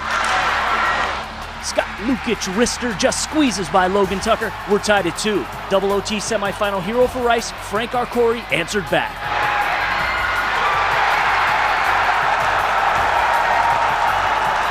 Third period, Trenton's senior captain Phil Bouchard stepped it up.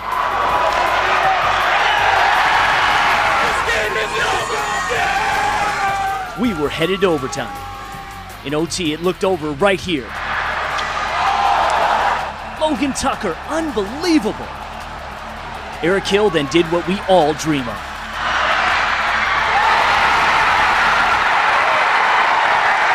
Brother Rice state champions in Division II, 4-3.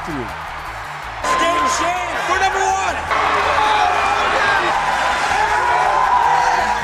Now, I don't know if you can call this an upset, but Eric Hill is our player of the game. Eric, you are a senior captain. Is this the biggest moment of your life? It is right now. This is ridiculous. I can't explain this feeling right now. It's amazing. Grosse Pointe South looking to win their first state title, and this would be a good time to do it. First period. Blue Devils down 1-0. Trevor John navigates his way down the ice and finds the back of the net. Game tied at 1. Early in the second, South would reclaim the lead courtesy of Ryan Abraham. The goal would put South up 2-1, giving them their first lead of the game. 3 minutes later, Muskegon's Jeff Ananick would deliver. Folks, we're tied again, this time at 2. South would answer immediately with a goal by Taylor Flaska to go up 3-2. Mona Shores would tie it up once again, this time in the third. Ladies and gentlemen, we're headed into overtime. 6 minutes into overtime, Tim Shield of Grosse Pointe South would make a special delivery. Shield delivers the game-winning goal, and just like that, Grosse Pointe South are winners of their first ever state championship.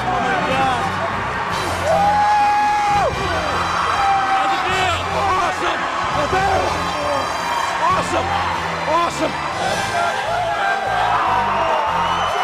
Orchard Lake St. Mary's going for their third state crown in 4 years, taking on Marquette, hoping to avenge last year's loss to the Eaglets in the finale.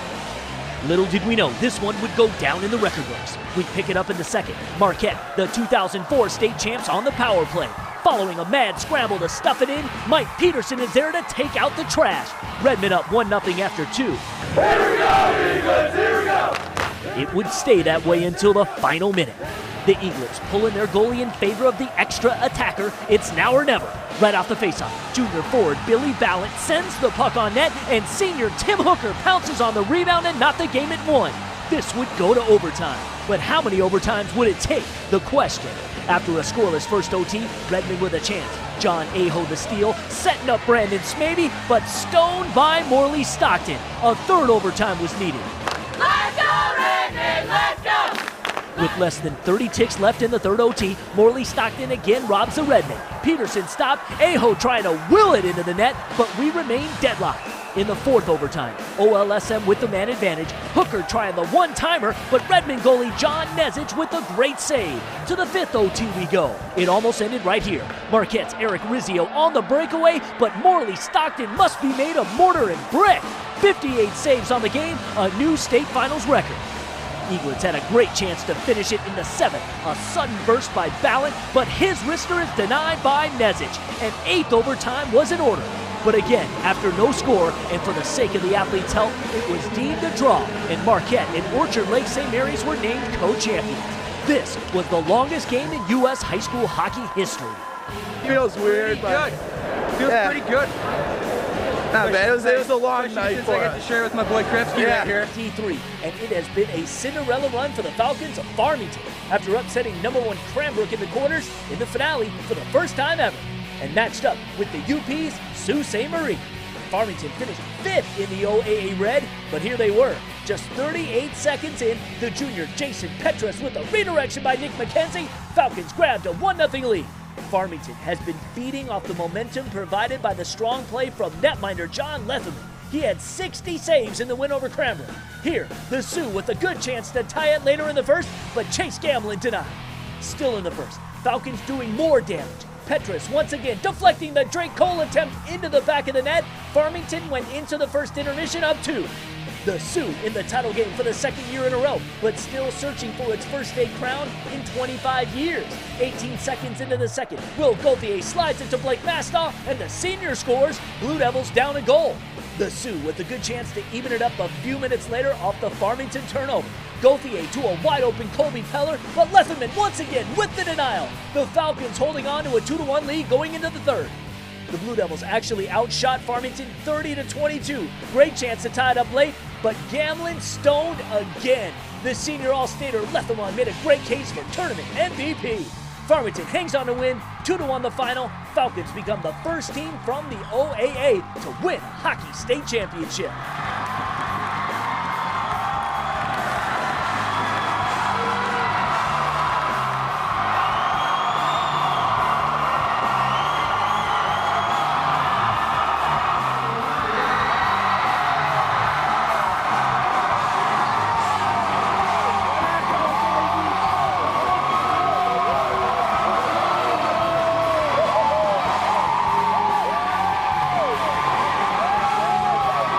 I'm Kevin Trozinski, and let's head to the USA Hockey Arena in Plymouth for the Division III Hockey State Championship. Making their first trip ever to the finals, Livonia Churchill, and they took on Detroit Country Day. Their last visit to the finals was in 1989.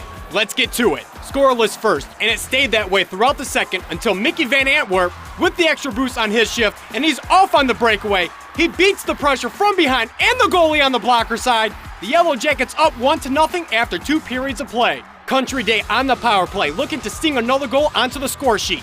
The shot from the point is deflected in front by Tim Stebbins, and the puck slips through the 5-hole, putting Country Day up 2-0. Churchill not giving up. On the 2-man advantage, Seth Kucharczyk with all the space and time in the world, his shot hits the back of the net, and the Chargers cut the lead to 1 goal. But time is running out. Empty net for Churchill, and they are throwing everything they can at the net to tie this one up. Connor Burnett's shot in the slot is blocked by a swarm of Yellow Jackets. There's the buzzer, and Country Day is your 2018 Division III state champions, their first since 1981, beating Livonia Churchill 2-1 the final. We begin with the Division II hockey final. Brother Rice going for its first state title in 4 years as they went up against Byron Center. The Bulldogs in the finale for the first time in school history. And it's Byron Center putting the pressure on in the opening period. The sophomore Logan Nicholas with the good look on net, but his shot rings off the iron, and they were scoreless after the first. More from the Bulldogs in the second. The senior Mason Breet with the intercept in the Rice end, but his shot is denied by the Warrior netminder Drake Danu. Byron Center with another opportunity just a few minutes later. Mason's younger bro Brady with the feed to Luke Nicholas, but Danu with a remarkable save to keep this game scoreless. Brother Rice had their chances as well. Alec Hamady from behind the net to Max Brown, but he is stopped by Carson McKenzie. A pair of zeros still on the board as they head into the third. But the Warriors would finally crack the board in the third. Carson Molinan right there to bury it. Brother Rice up 1-0. But that lead wouldn't last. Just 10 seconds later, it's Logan Nicholas to Mason Breet for his 17th goal of the season. We're knotted up at 1. Jump ahead to the late stages of the game. Brother Rice trying to gain the lead back. Brett Harris gets it to Alec Hamady, but he's denied by McKenzie. The sophomore had 27 saves in the game, but the Warriors would get one more past him. With just 6 seconds left on the clock, Hamady knocks it in on the rebound, and that's the game winner. An incredible matchup in the D2 final. Brother Rice hangs on to win 2-1 the final score. It's the first state title for the Warriors since 2017. It's completely outstanding. There's no real words that I could say to describe what's going on in my head right now. I'm just so unbelievably happy and so unbelievably proud of my teammates, my friends, and my family. It was just outstanding. It was the best feeling in the world coming in here, just everybody working their butts off and working hard. No greater feeling, especially scoring a goal like that with a couple of seconds left in the game. All of our adrenaline just went crazy.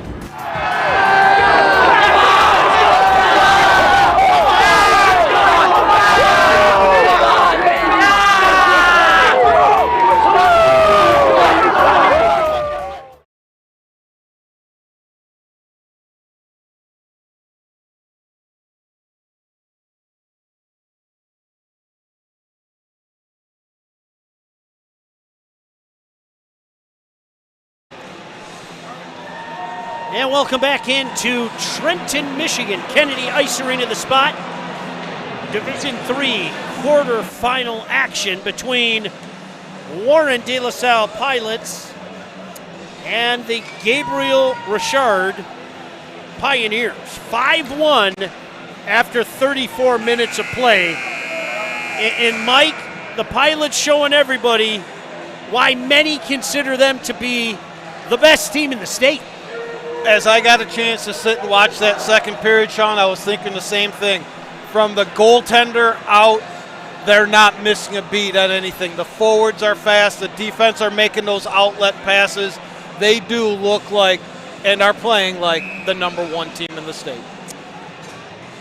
10 seconds remaining in a penalty to Riverview Gabriel Richard when we start this second period. But, Mike, make no mistake about it, their work is cut out for them. They trail 5-1, and it's a complete game from the Pilots. I mean, there's just no other way to say it, both ends of the ice. Yeah, there's nothing else to say about that. Now, it's going to be interesting to see how Gabriel Richard responds here in the third period. They started to lose a little bit of the discipline there in that period, taking some penalties. However, I want to see one thing I picked up when they scored that goal. They were buzzing the goalie. They were getting in his crease. They sprayed him one time. They bumped him another time. He started to get rattled. I think we're going to see a lot of traffic in that crease this period. You never did those types of things, did you, Mike? I think I have some pictures of that at home. And matter of fact, it might have been at this rink. I'm just saying. Here we go. Third period now. 5-1. Pilots on top. Back at even strength. Shot deflected up into the protective netting. Now, Mike, I'm going to ask you to play the role of coach. For people out there that don't know, you were an assistant coach for years at Grosse Pointe North. What are you telling the Pilots right now heading into the third period?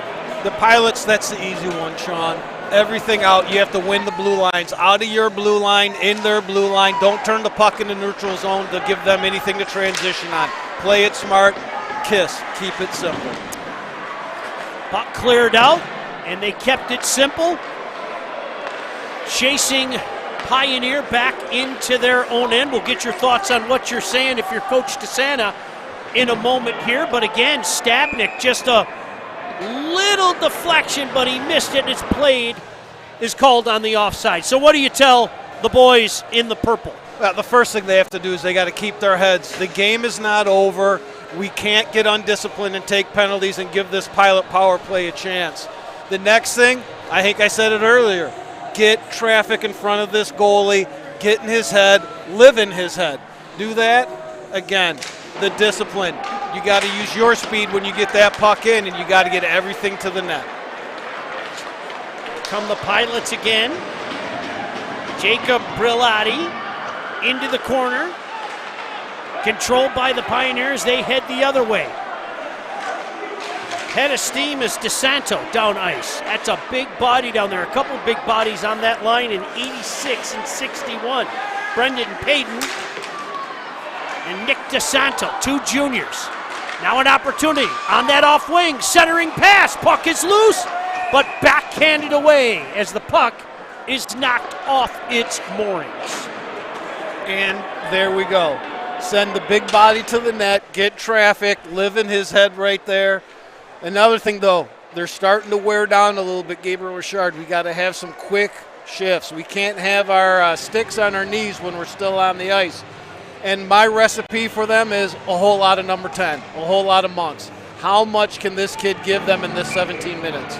Mike, have you heard some scores out there? Midland, Dow, perhaps, East Grand Rapids. I know Brighton was up out in Novi. They were up on Salem.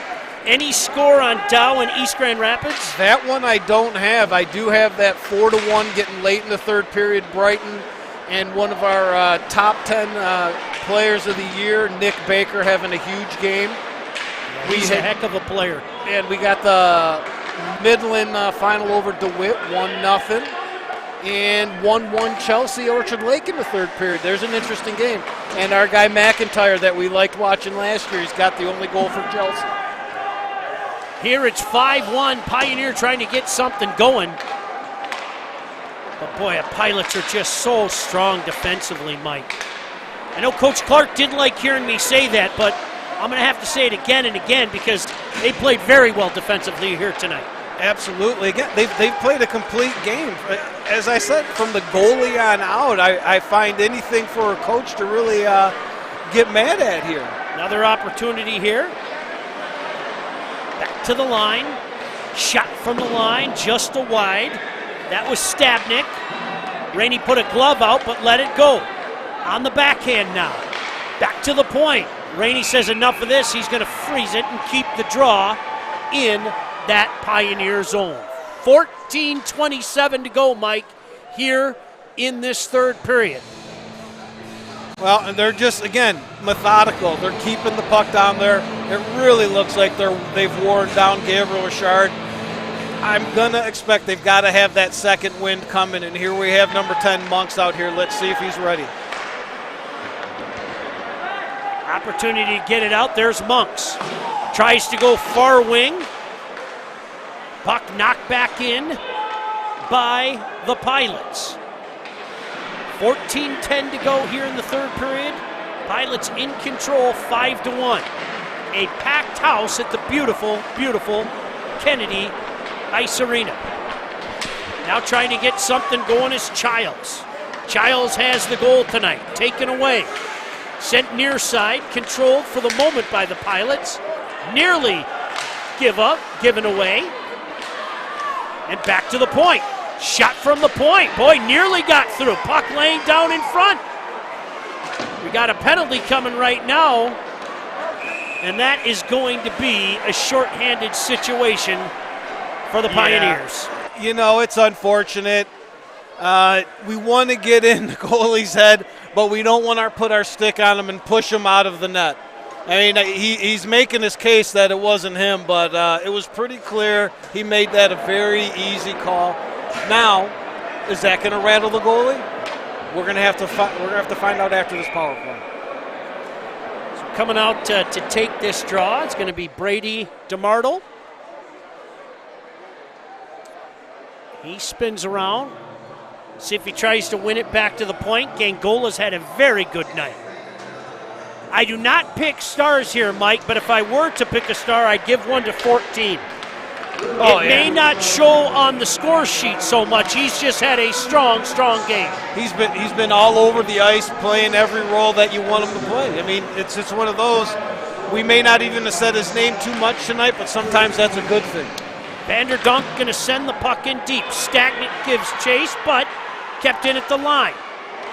There's Gangola. Gangola going to start back towards his line. Nearly lost it there. It's not the mistake, it's the recovery, but it's sent back in by the Pioneers, and Vanderdonk forced to make the call. Well, State Champs Game Time Live is presented by Alta Equipment Company, Michigan's #1 construction equipment provider with over 40 brands. Go to altaequipment.com for more information. It's so funny, folks, for those of you that don't know this, when people walk up in our broadcast vantage point, the guy that I'm working with tonight is not named Mike, and he's not named Mike Ivesil. He's Barbecue Mike. How funny is that? That goes back, and it has happened to stick, and you know what? I don't mind it, because I do like me some barbecue. There are worse things to be called, my friend, that's for sure. We've been called worse. Possibly at a hockey game last year, but we're not going to name names. No, we are not. It may Well, never mind. Yes, we'll keep it at that. 1:10 left in this power play opportunity. Shot deflected down in front, cleared the other way. 1:05 to go in this power play. 12:35 to go. Penalty coming up here. And I think it's going to get evened up as well. A big hit in the corner. And are they going crazy down there? They're going to have to be careful here, Sean. We've run into this a couple of times in the playoffs. This is going to be interesting. You could get 2 games. You could miss the semifinals and the finals. The Pilots need to be safe. They're going to go after to try to protect their man that took a pretty bad shot there. I hope he's all right. But we got a couple of guys that lost their cool. I hope they don't have to miss any time. That's a frustration penalty, make no mistake about it. And I caught it. I'm hoping the refs didn't catch it for his sake, but somebody came off the bench. Let's just hope that the player down on the ice right now is okay, Mike. Let's hope that he is okay. Don't want to see that. And it's 33. Yes, indeed. It is. Yeah. He Yep, got Van up, though. Edersum. Looks like he walked off, skated Well, you off. don't want to see it. You just don't want to see it. I get it. There's some frustration going on right now, Mike, but yeah, you don't want to see anybody get hurt. You don't want to see anybody get kicked out of the game. You don't want to see anybody get suspended. Nope. It doesn't matter whether it's one of your top players or one of your extra guys. You don't want to see anybody get hurt, especially this time of year. 33, he is one of their more important players. He does get a lot of ice, so we're going to hope that he's able to play this weekend. One of the goal scorers tonight as well. So we'll hold our breath. We'll say our prayers that everything's all right there, and let's see how they sort this out. They've got a lot of talking here. It's gonna be very interesting. And again, I thought I saw someone come off that bench. He was playing peacemaker, but off the bench nonetheless. You can't do it. That's exactly it. No doubt about it. So they're going to sort this off downstairs as we take a look at Benjamin Vanderdonk. What a story this junior has been, Mike. He has been outstanding. What are the odds he's smiling? Every close-up we've had on today, that's a goalie for you, right? Yeah. They are unique creatures. And they just, these guys are coming in firing pucks. Like I said, 30 shots. I probably got more at 35. But, hey, he's cool. Well, 2 young goaltenders, a junior one end, and there is a look at, still, Mike, only a sophomore. We've been talking about this kid for 2 years. It seems like forever, right? By the way, another final score, Midland Dow moves on. Congratulations to them. They win by a score of 3-1. We'll have a lot to talk about on Monday on Hockey Time here on the State Champs Network. And it's something I look forward to. And in case you didn't hear it enough when we got into the rink, Sean, you guys do a great job. You know I love the show, and you know there's a little Sebastiano Ivasil sitting at home, and he can't wait to watch your guys' show. He really loves it. It's where he really broke into the high school game. I mean, I was involved, but watching you guys got him involved, and from that moment he wanted to play high school hockey. So everyone out there, if you haven't, check out that show. Well, thank you very much for the kind words. I know a 5 is up there. That doesn't surprise me. Aiden Gonzalez is going to have 5 up there. By the way, congratulations to Sebi's Catholic Central Shamrocks as well. Yeah, they pulled up. What did he say? Very intense. It was a very intense 3-0 game over Lance Cruz. He's getting his opportunity, Sean. I told him, you may be wearing a suit today. Your time will come, but get around those seniors, get around those juniors, see how they prep for these games. Every game matters, every shift matters, and he's got to get that experience. And I'm glad they got some of the young guys following around that senior-laden team, 20 seniors out there, just to get their feet wet and see what it's like. Well, in case you missed it earlier here tonight, Trenton does it again. I mean, it's almost like set your watch to it. The sun rises, Trenton makes a long run in the playoffs. Congratulations to a guy I just think is a super guy, Coach Clements, and Trojan Nation. They knock off upstart Canton and advance to the Division II semifinals at USA Hockey Arena on Thursday. Absolutely. You can set your watch to, like you said, the sun coming up, Trenton to be at USA, and the quarterfinal game to be here at Kennedy, and to have an unbelievable crowd. We walked into that game, and we could hear it from the parking lot, let alone the parking lot that was completely full, but that's another story. But every year it's here, it's a great crowd, and you know they travel. We've seen them at Dearborn last year, and we're going to see a bunch of Trenton folk down there at USA Friday night. Really looking Friday afternoon. Really looking forward. Division II will be, of course, Thursday afternoon. Division III Friday morning. Division I Friday afternoon. I know that we'll be out there in varying capacities. I think most importantly, we'll be out there in the role of friends, yes, which that's something we like to do. There's an even money chance we'll mix in some barbecue. Oh. There's an even money chance we'll mix in some barbecue. Absolutely. I do have to get you over, and we're going to do these poor man's burnt ends, Sean. I have absolutely... you sent me those pictures. They look great. Absolutely fallen in love with them. And I'll tell you what, it's easy on the stomach and even easier on your wallet. Well, I have a giant brisket waiting for you, my friend. Oh, that I can't wait for, and I know that day is coming up. Yes, it is, no doubt. In the meantime, 12:25 to go in this one, an extended power play here for the Pilots. Back to the line on this 5-on-3. Off wing, throw it on the backhand into the corner. Now back to the point. Playing catch there. Top of the circle, waiting for that shot. Down low now, tried that cross crease pass, couldn't click. Still on the puck are the Pilots. Deflected out and into the neutral zone. Love the patience that De La Salle's showing right now. They don't have to force anything. There's no need to rush anything. Sit back, make the right pass, make the right play. Childs out of the box in a few seconds. Still 4 minutes and 7 seconds left in that major. To Aiden Gonzalez. 5-1 game, 11.5 to go. Winner advances to USA Hockey Arena. Now trying to get something go the other way. Gavin Fink. Fink still on it. 1-on-4. Taken away. It's Robert Vandendam. With speed. He's got the right wing open. 2 Pilots out there. Waiting. Still holding on to the puck. Back to the point. Smart move there. Throw it back in deep.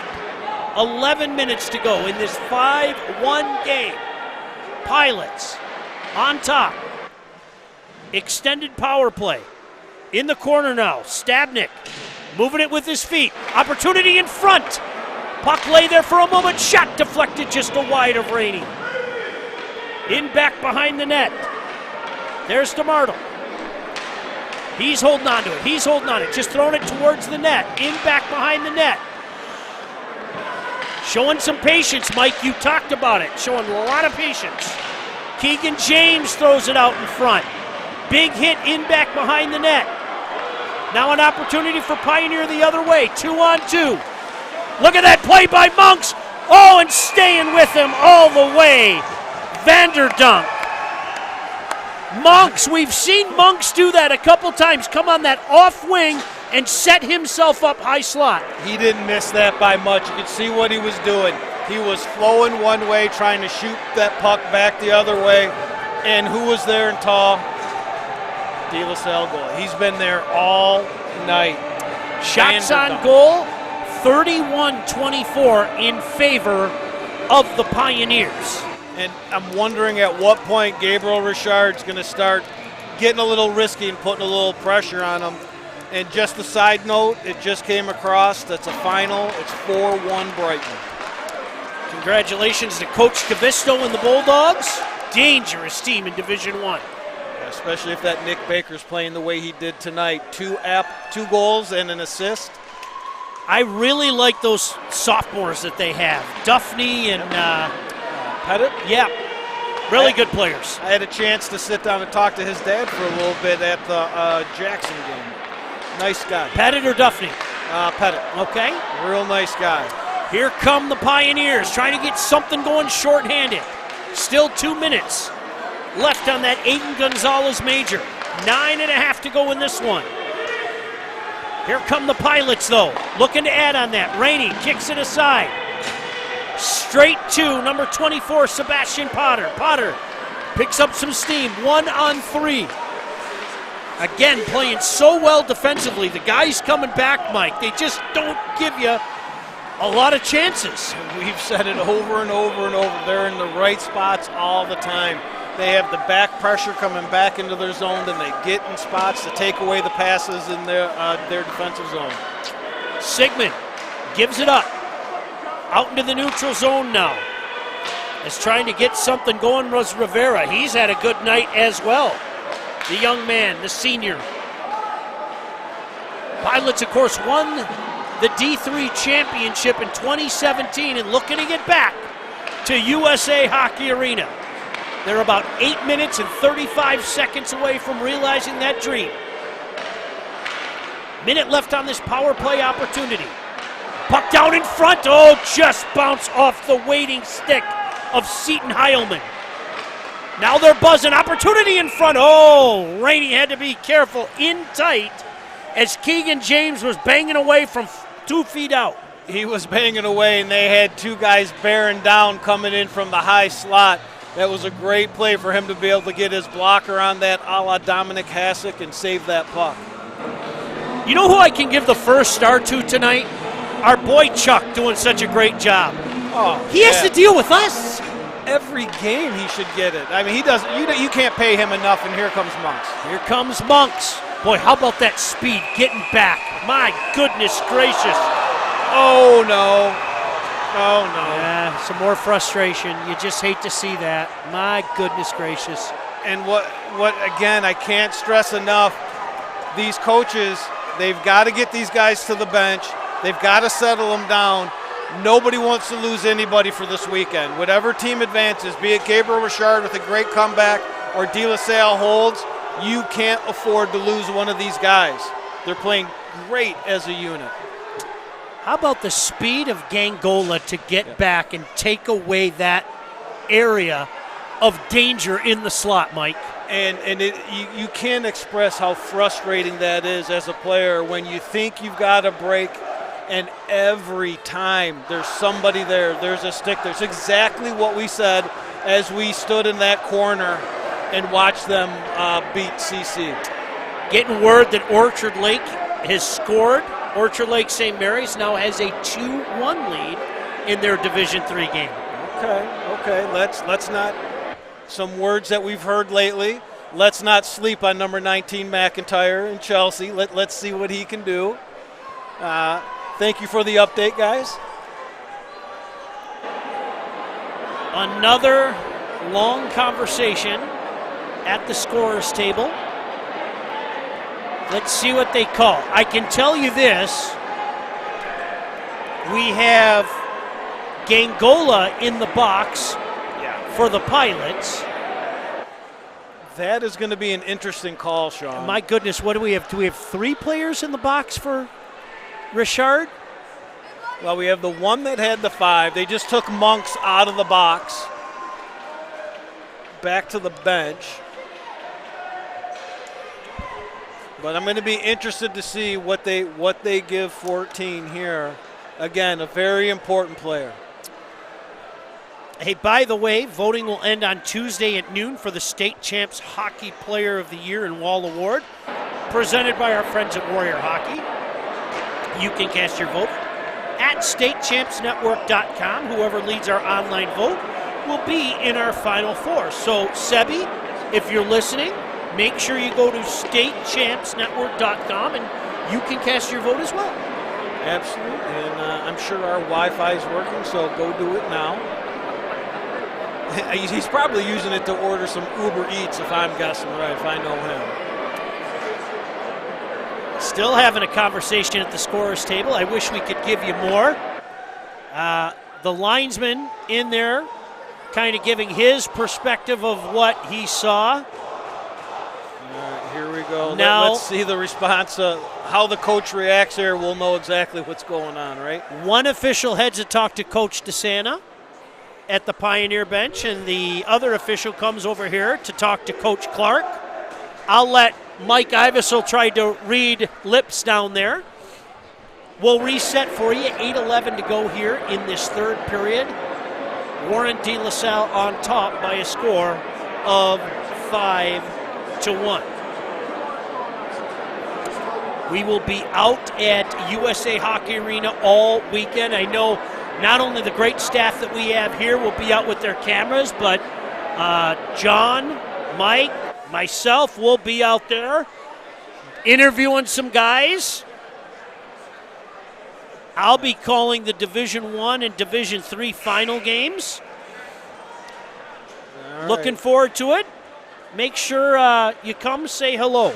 Mike, do you have any idea what's going on down there? I don't. I heard 2s, and when I heard 5, I don't think anyone got a 5. I think he was saying that they're still going to have 5 guys on the ice because there was going to be offsetting 2s, is what it sounds like. Well, you take a look at some of the Pilot faithful over there. Bunch of students in back behind the net. Well, they did escort. I think 24 is gone. That was the original high hit, and this is going to be interesting. Yeah. Gangola, who's had such a strong night tonight, looks like he's out as well. Perhaps the officials sending a message they don't want any more shenanigans, Mike. Yep. But in the meantime, it's 5-on-3 for the Pilots with this 5-1 lead. Taking it straight to the net after winning the draw. Stapnick on it again. Back to the point. Waiting, near point, shot deflected in front. I think Monk's got a piece of that. 5-on-3 for 22 more seconds. Playing catch now. Trying to work it down inside. Power move to the net, puck still loose. Finally the whistle comes. And Sean, more shenanigans. I don't like this, Sean. We're seeing both teams really lose their cool, losing the discipline. Now we got guys without helmets falling backwards. And we're not just talking about anyone. We're talking about important players. We just walked 14, Gargola to the bench. 97's falling backwards. We can't afford to lose guys like this if they're moving on. But I'll tell you what, we've seen it a lot. If a guy's going to come in and lay on my goalie, I'm coming after him. And that's exactly what happened. I think we're having another conference at the scorer's table. I believe that is going to be now our third opportunity for these coaches to really get a hold of these guys and settle this game down. Because the one thing they don't want is for the refs to settle this down. And a lot of times, Sean, I don't know how many people know this, the refs will tell you, if you can't control this game, I'm going to control this game. And nobody likes it when a ref controls the game because guys lose games. Well, I can tell you, Robert Vanderdonk, the senior forward, not to be confused with Benjamin Vanderdonk, the junior goaltender, I can tell you that he is in the box. And they're just sending guys out now. As well as Brody Kirkpatrick.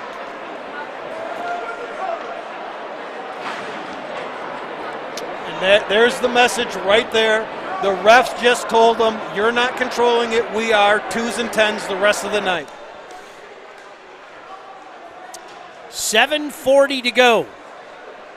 Mike, you're absolutely right. The last thing you want, especially if you're the Pilots, is to get one of your players thrown out. Absolutely. We saw it last year in the playoffs with South Lyon when Scamera got tossed for 2 games, and that impacted that team. You've really got to keep your head when we're in the playoffs. I know emotions are running high, but and 7.5 minutes left. A lot can be done. 5-1, 7.5 to go. Still a power play for the Pilots. Berlatti gives it up at the line. Back to the point to Rivera. Rivera nearly lost it, recovers. Just kind of swings it back into the Pioneer zone. An opportunity for the Pioneers to get it out. Make no mistake, throw it the length of the ice. 55 seconds remaining in this power play for the Pilots. Good work down low. That's 61, Brendan Payton again. But here come the Pilots. Jacob Lawrence throws it in back behind the net. Giving chase down there. Keegan James throws it whence it came. Lawrence doing battle with 2 Pioneers down there. Now controlled by number 4, Berlatti. Shot comes in, Rainey with the stop. And 27 seconds remaining. Every time there's a whistle, it seems there's a meeting of the minds, but cooler heads prevailed that time. And no, they have not. Because now our captain, right? Now our captain is losing it. Now our captain is losing it. Gavin Fink, he did not like that the guy was in the crease on his goalie. But I understand you don't like it, but you've got to keep your cool. High slot, opportunity in front, puck down on the ice. Rainey on his knees, pokes it away for a moment, into the corner, back behind the net. Controlled by the Pilots. To the line and finally out. Childs trying to get something going. 5 seconds left in this power play opportunity. Pilots carry over the line, content just to throw it in deep. Giving chase down there is Stabnik. Puck comes out in front, nobody home. Childs just backhands it into the neutral zone. Giving chase down there and controlled by the Pilots. Sigmund throws it back behind his net, comes again near side to the line and squeaks out. It's getting to that point. Every hit is high, sticks are high. We've really lost control of this game. I can't say it enough, and I'm sorry to keep bringing it up, but you nailed it, Mike. Right. That's going to be a check to the head. Well, and now we have the coaches kind of trying to communicate over each other like, hey, guys, come on. What are we doing here? And again, Sean, we said at some point the coaches got to control. We got to control this game here. It is that shift right there. I could have called 3 penalties.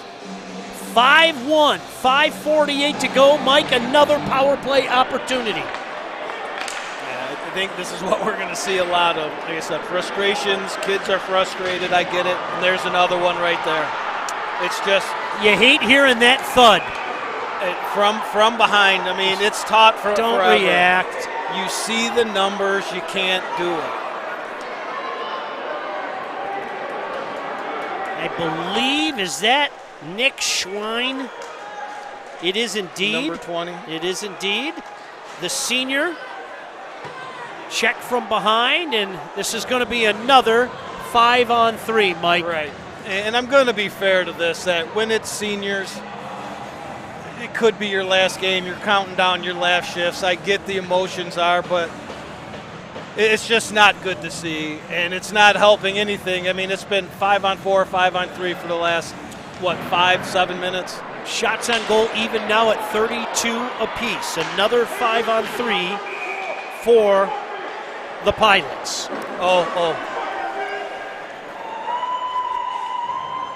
Is it a little Detroit, Colorado action here? Crawford and Bowman here. Coaches are not happy, and Sean, can I say I can't blame them? 5:25 to go in this one. All Pilots, they're up 5-1.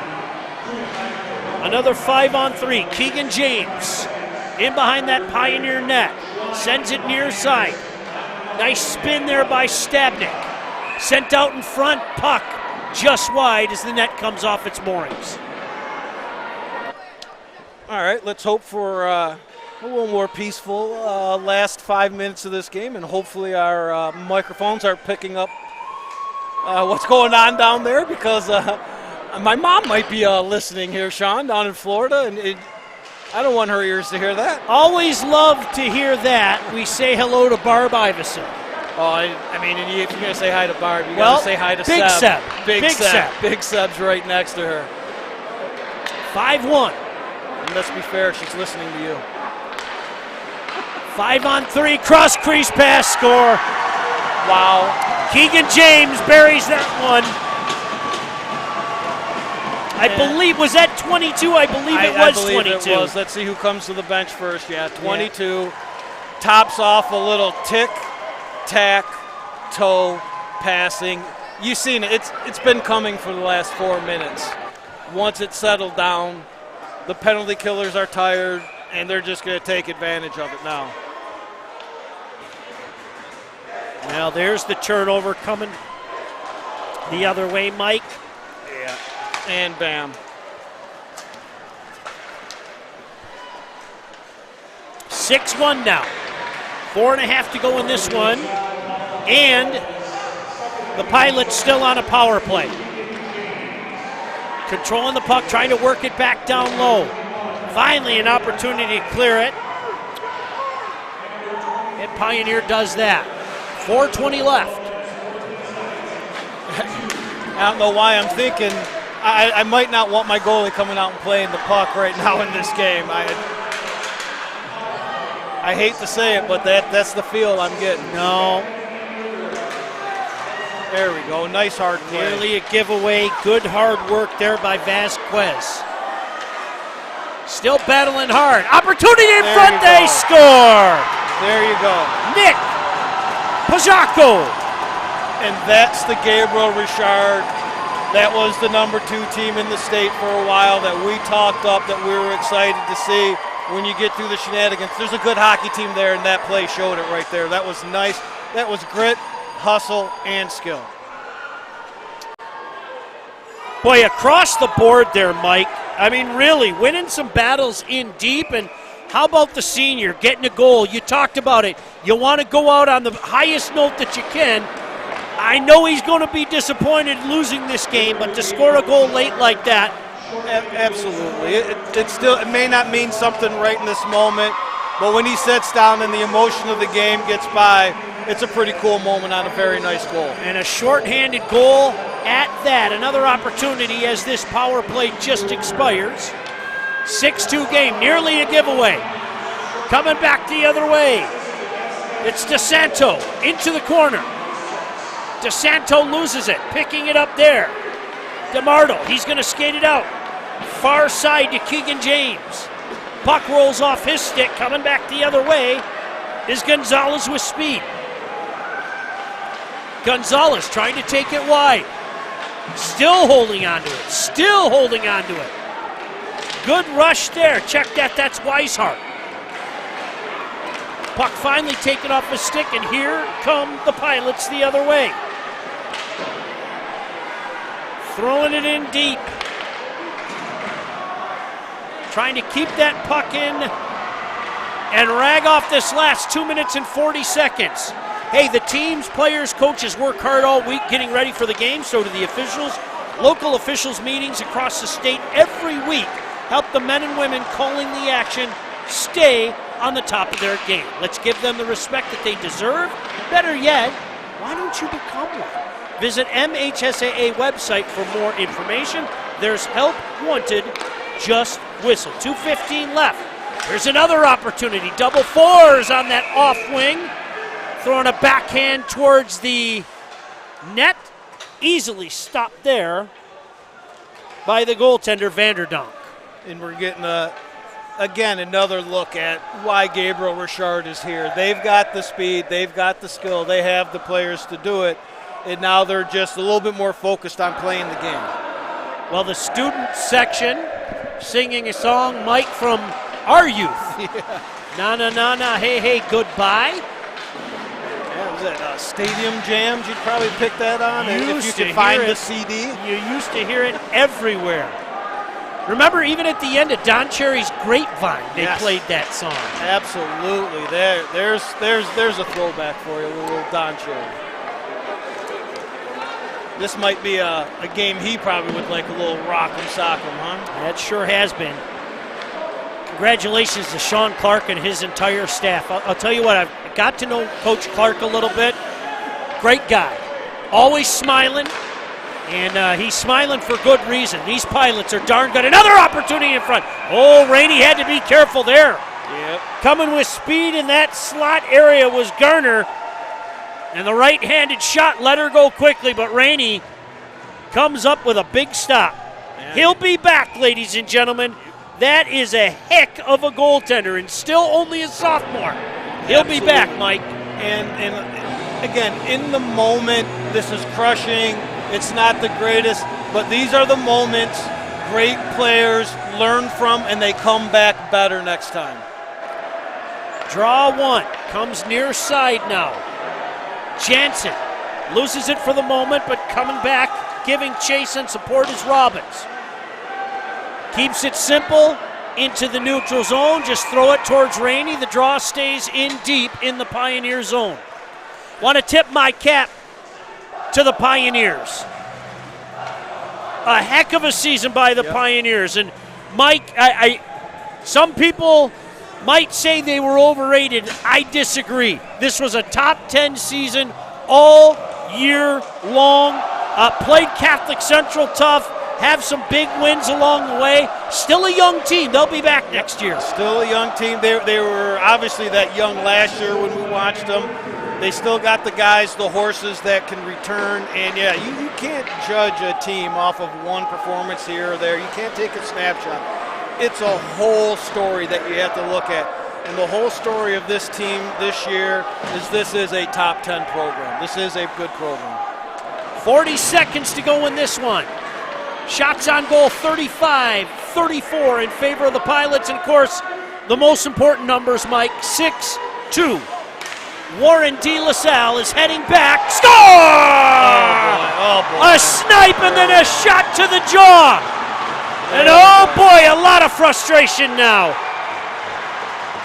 And the Pilots are just trying to pull themselves out. They don't need any of these guys throwing punches here. And what a snipe. Yep. What a snipe, Mike. If we get a chance to look at this replay. Yeah, did James let her go? Not much Rainey could do there. He took up the net what he could. He found it just over his shoulder, right by his ear, upstairs, a nice quick shot.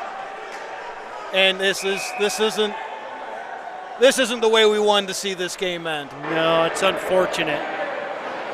There's a lot of chirping going on below us. Yes. We'll leave it at that. Yes, we'll leave it at that. But another thing that, I think I've seen something here in this De La Salle team that I might have to come. I said I might miss a game here or there, that D3.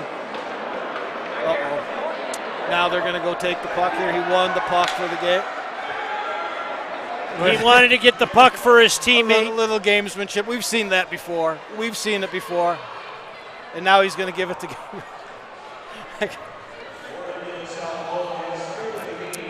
Trying to get the puck. Is this really where we're at? Is this really where we're at right now? It's just a bad look. Yeah, it is. It's a bad look, folks. Got no other way to say that. I'm shocked. I can't say that I could have predicted this. Boy. But what I was starting to say is I've seen something here, and here we go. They are going to get that puck for that kid. And now I don't know about that, but that's a good show to get that kid the puck. Because again, we're talking about moments. We're talking about stories that we're going to talk about for a long time. And he's going to talk about that one. But this De La Salle team, I don't think I want to miss those D3 games. I hope no one from my work is listening. I might have to show up during the day. Gavin Fink is going to take a penalty here. High sticking. I don't know if the 10 came attached with it. I think everybody in this building just wants the last 27 seconds to go away now. It would be best for both of these programs. Puck shot in deep. Rainey going to come out and play it. Now he's going to leave it. 15 seconds remaining. Congratulations to the Warren De La Salle Pilots, who are going to be making a return trip to USA Hockey Arena. Your final score, Pilots 7, Pioneer 2. Well, enjoy it, boys. Now so we can take a look at this whole game. Some things happened, but this is what we want to look at right here. This celebration, they got the student section waiting for them. That's high school hockey. That's what we want to be a part of. They left no mistake about this one, Mike. They have been outstanding all year long, and certainly, Mike, outstanding here tonight in this 7-2 victory over, if they could only Gabriel Richard. That was nimble, like a gymnast that I've never seen. Oh, boy, that was great. And you know what, Sean? This is what I was thinking. I was wondering, were they going to be able to get this tradition of a handshake in? And they did. And this is something, and there's kids on the teams. That's high school hockey. Cooler heads have to prevail. Now let's hope the coaches' heads prevail too here. In this moment, no doubt about it.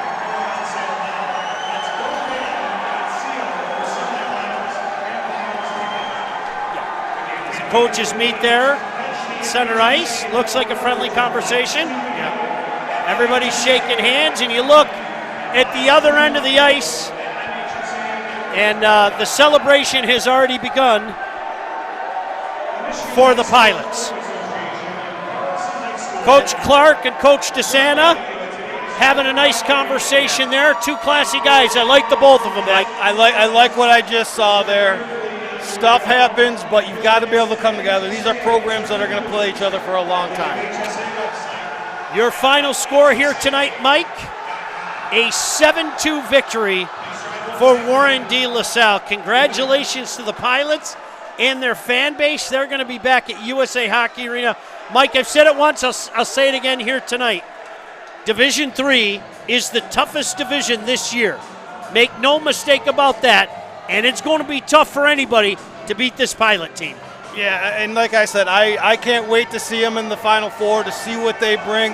And they bring it from the goalie to the defense to the forwards with speed, physicality, skill.